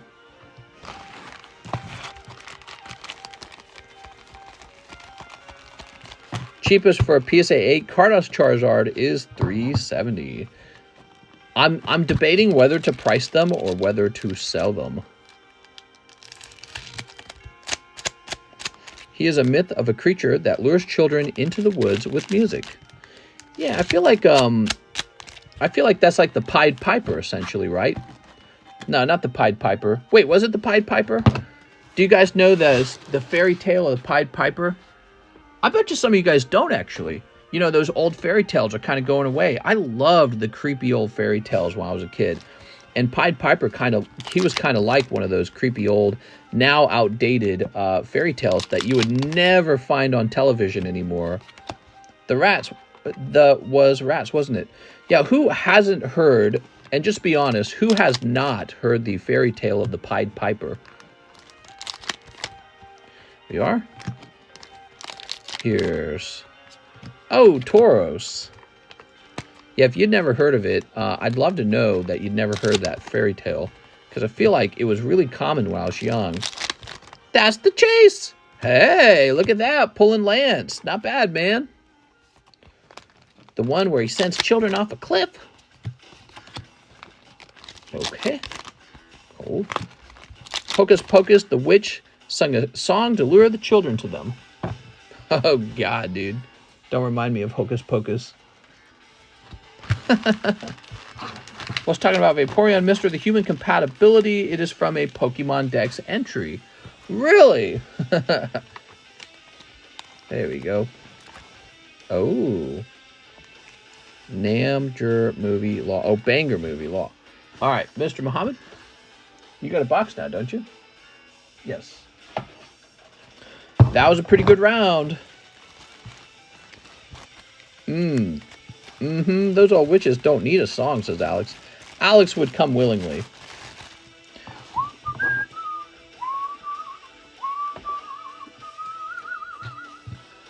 So now we got Jordan Fozennueve. He says, 1 booster box of Disney. Whoa! 1 booster box of Disney. Wow, people are going real deep. They're going crazy over this Willy card. Holy cow, man. They did get a second movie. Yeah, much later. Good thing they never made a sequel to Hocus Pocus. That would be awful. Yep. Oh, my God. I wasn't allowed to watch Hocus Pocus when I was a kid because it was like too anti-Christian or something like that. Witchcraft and wizardry. Oh, the Mandalorian. But I think I watched it anyways. I think I ended up watching it anyways. Widowy.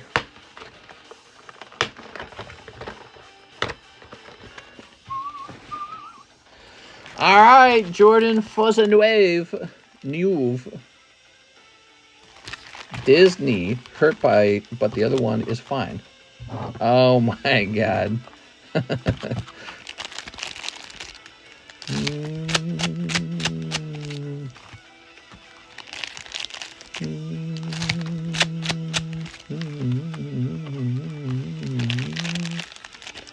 The part where the cat gets squashed and his crushed corpse just reinflates freaked me out as a kid.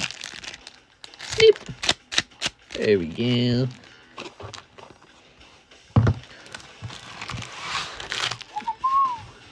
Ready?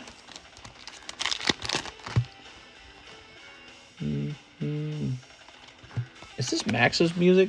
Whose music is this? No, this is Eagle's music. Did you ever watch Tom and Jerry? Yeah. So I did watch Tom and Jerry. I also watched Popeye the Sailor Man. My dad really enjoyed cartoons, so any older like Looney Tunes, he would have that on like VHS, and you could just pop it in the VHS player and watch it. Here we are. All right, you're getting your stamped card early. That's pretty cool. Dancing Celebration with the stamp there. Cool, man. Watch Tales from the Crypt. Yes, that was actually something we all enjoyed watching. Tales of the Crypt. The opening to it and the little creepy guy, that was very fun. Very nostalgic from the 90s. Crypto Keeper, what?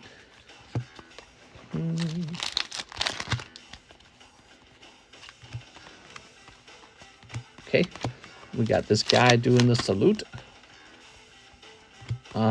Belle Delphine.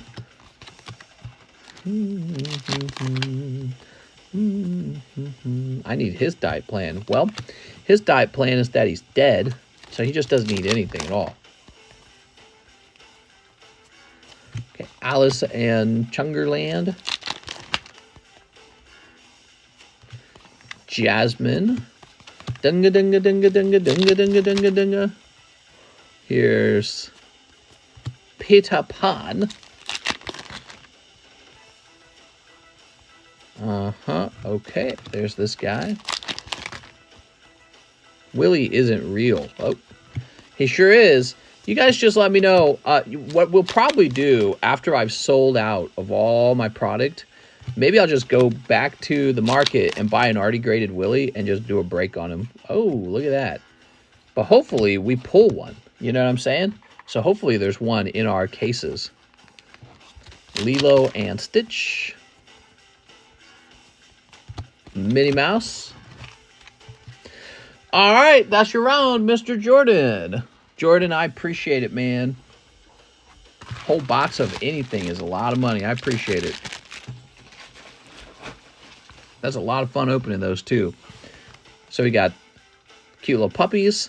They had too many children, so Cruella DeVille wants to abort a couple. It's post-birth abortion. Very cute picture. And this stamp card here. Lovely. Never seen that Lilo card. Christine's going to have that Stitch and Lilo card. Lilo and Stitch card. Willie is only the Disney Japanese boxes. These are Disney Japanese. There we go.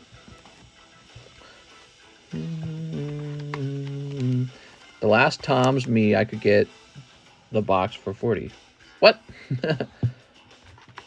Talking about Tom and Jerry box? Call Mr. Pibbles. He does super late term abortions. What are you talking about? Jordan. We can save your friend Kyle. We'll have to perform an abortion. Christmas time's the time of year. Do do do do do do. Remember that? But once they get moved to America, Willie disappears. Uh-oh.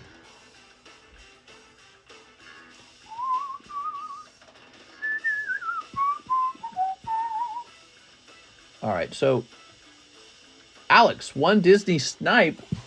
Oh my God. Good luck, Alex. Come on, Steamboat Willie.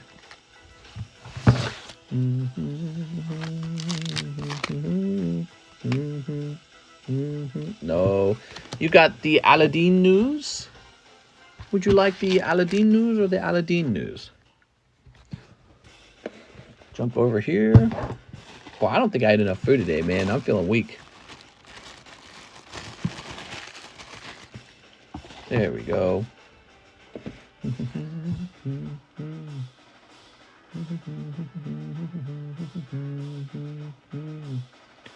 Well, there's no more orders. It is 4 a.m., but if you would like to send in one more order, let me know, and we'll let you service that order before we hop off.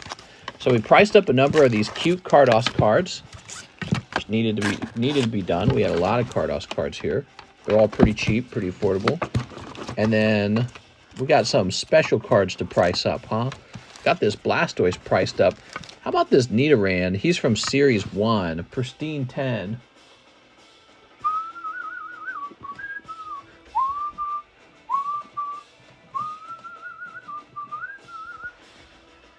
Oh, hold on.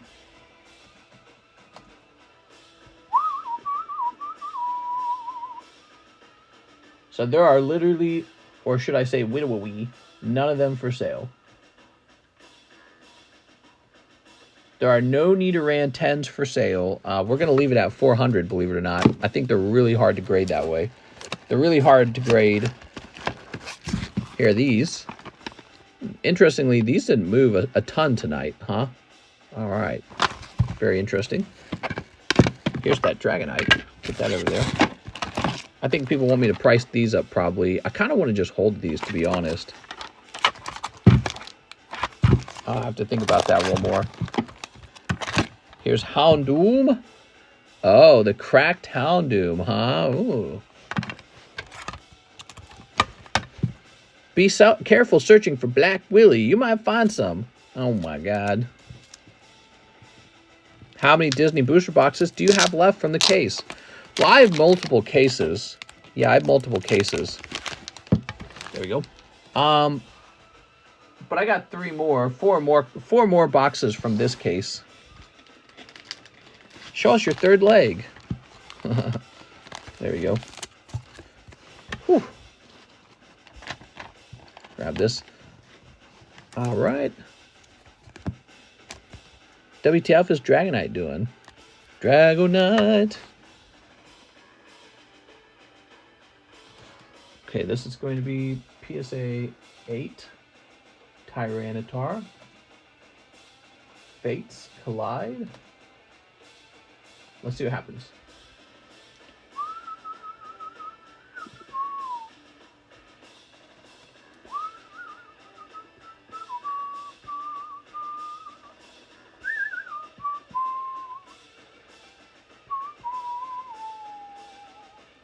Okay, cool. So this guy won't be very expensive.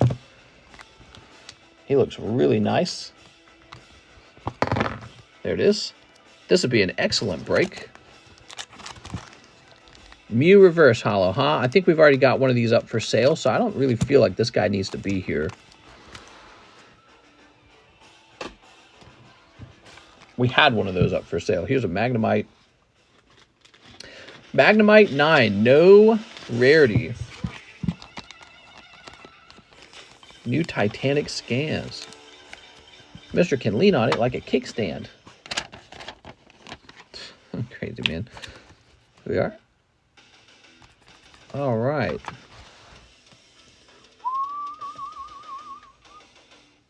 So this is going to be Magnemite. No rarity. 9.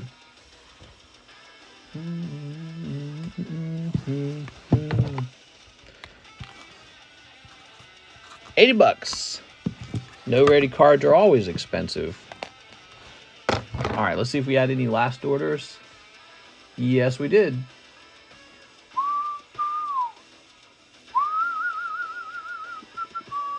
Brandon Galligan, $100 toward my slab away. You got it, Brandon. This goes down to $325.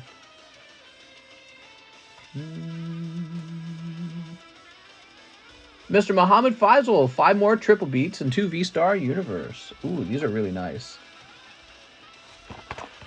Who needs to eat when you could get a Steamboat Willie?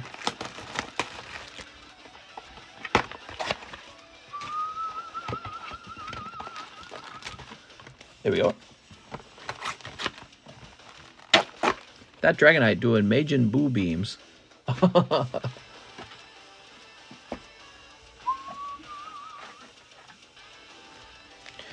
1, 2, 3, 4, 5. Beautiful.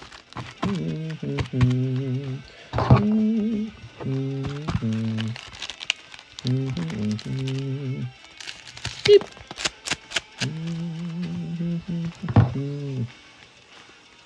All right, very nice.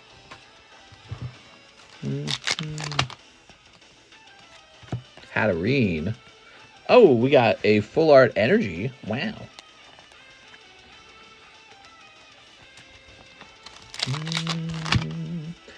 Oh, very lucky night for you, Mr. Faisal Muhammad. I swear he gets more luck than average. Look at this. Not only does he pick up the Latias, he gets one of the golden cards from V-Star Universe. That's golden Dialga. How much does that go for now? That's still expensive? I assume it's still somewhat expensive because that's not easy to pull. That's like an actual hit. Damn, dude. So easy. Put that to the side. Wow. How about these triple beats? Are you going to get double lucky maybe? All right. Here goes.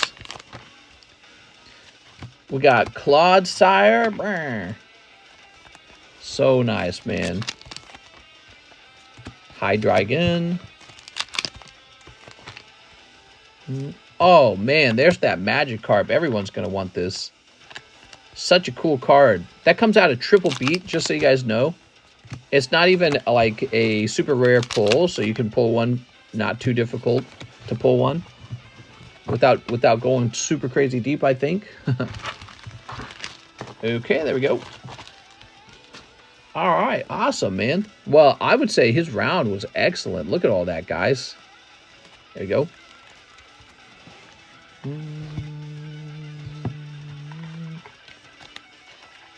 Mr. Faisal. Let's get your box. Oh, there you are. He's hung, says Wolfgang. What? What are you even talking about?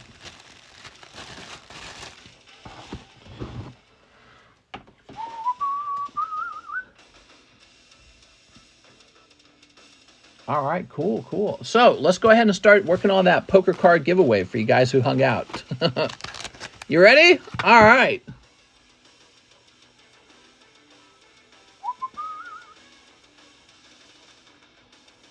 Okay, I think we have to hit refresh.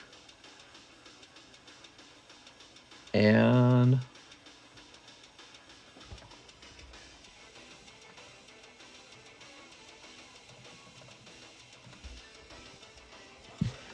here it is. The keyword is super late. Because this giveaway was hosted for you guys at the end of the late night stream. You guys hung out really late. And we're doing the giveaway just for you. All right, man. I'm tired. I'm pooped. I'm ready to go for my hour walk after this. Do you guys think I should continue to stream the hour walk? Or do you think that I should... you know, I could go walk into my basement now that the mattress is removed. Just go walk into a big circle down there. Super late.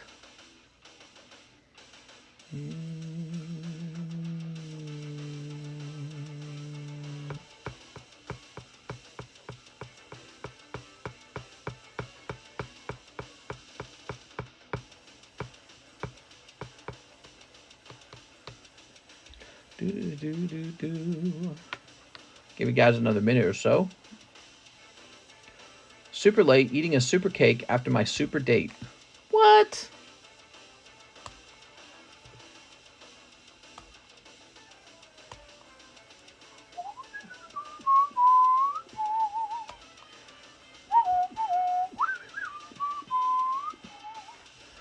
All right, here goes. The winner is Adam Thone. How about that, Adam? Adam had a nice day.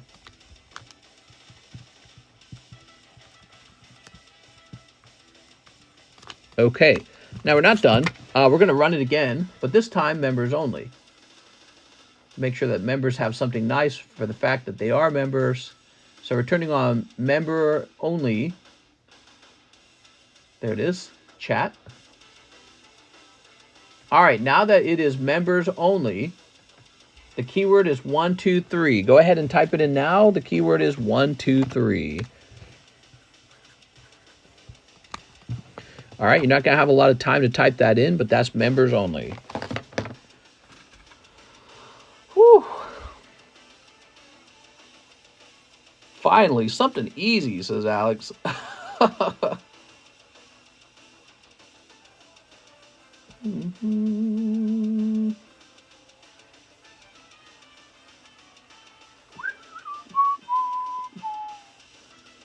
We have fewer giveaway cards because Mr. John hasn't really done all that much grading and encapsulating. And so as a result, starting to get backed up with other types of orders. It's kind of interesting.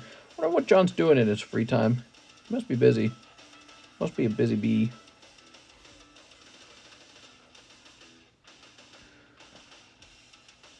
All right, here goes. The winner is... Gotta hurry. Anyone left? Anyone left? Click. Jordan Natividad. Mr. Jordan Natividad is the winner. Thank you, Jordan. Now, I suppose Nightbot doesn't tell you this because Nightbot is not a member. I'll now turn off member mode. Look at that. That list is filling up. So let's turn this back off. We're going to say anyone. Thank you very much, Mr. Jordan, for being a member. And yeah, I had a nice stream. It was a bit slow, but actually we did have orders all the way to the end, and I got some other things done in the stream. I got to show off a lot of slabs, and then I got to organize some of my slabs, and we got some up on the table now that are getting priced that have never been priced, so that's good. Because why should I ever have slabs that have never been priced? You know, it's like, that's silly. It just means I'm sitting on inventory, and so that's good. We also got to open Cody's heavy pack. It was, in fact, heavy, and he sent 2 cards off to PSA, so that's exciting. So we'll have some more cards to send off for PSA for the next round. And yeah, very cool, man. I think I'm going to, now I know how segregation feels. You're too funny. I think I'm going to try and start listing some of my, you know, Final Fantasy slabs up on eBay at this point. I feel like you reach a larger market over there of Final Fantasy buyers, because I feel like it's such a niche thing over here. There's only like maybe 5 people buying Final Fantasy, which is funny because actually they go pretty deep when they buy the booster packs. But for the slabs, I think I'll get those onto eBay for once. I thought about doing that for a long time. I've just been too busy. All right, guys, I had fun. So how many more spots, mister, for the poker card? Well, we're going to fill this list out. So there's going to be a couple people on there, and we'll see who pulls it. See you guys later.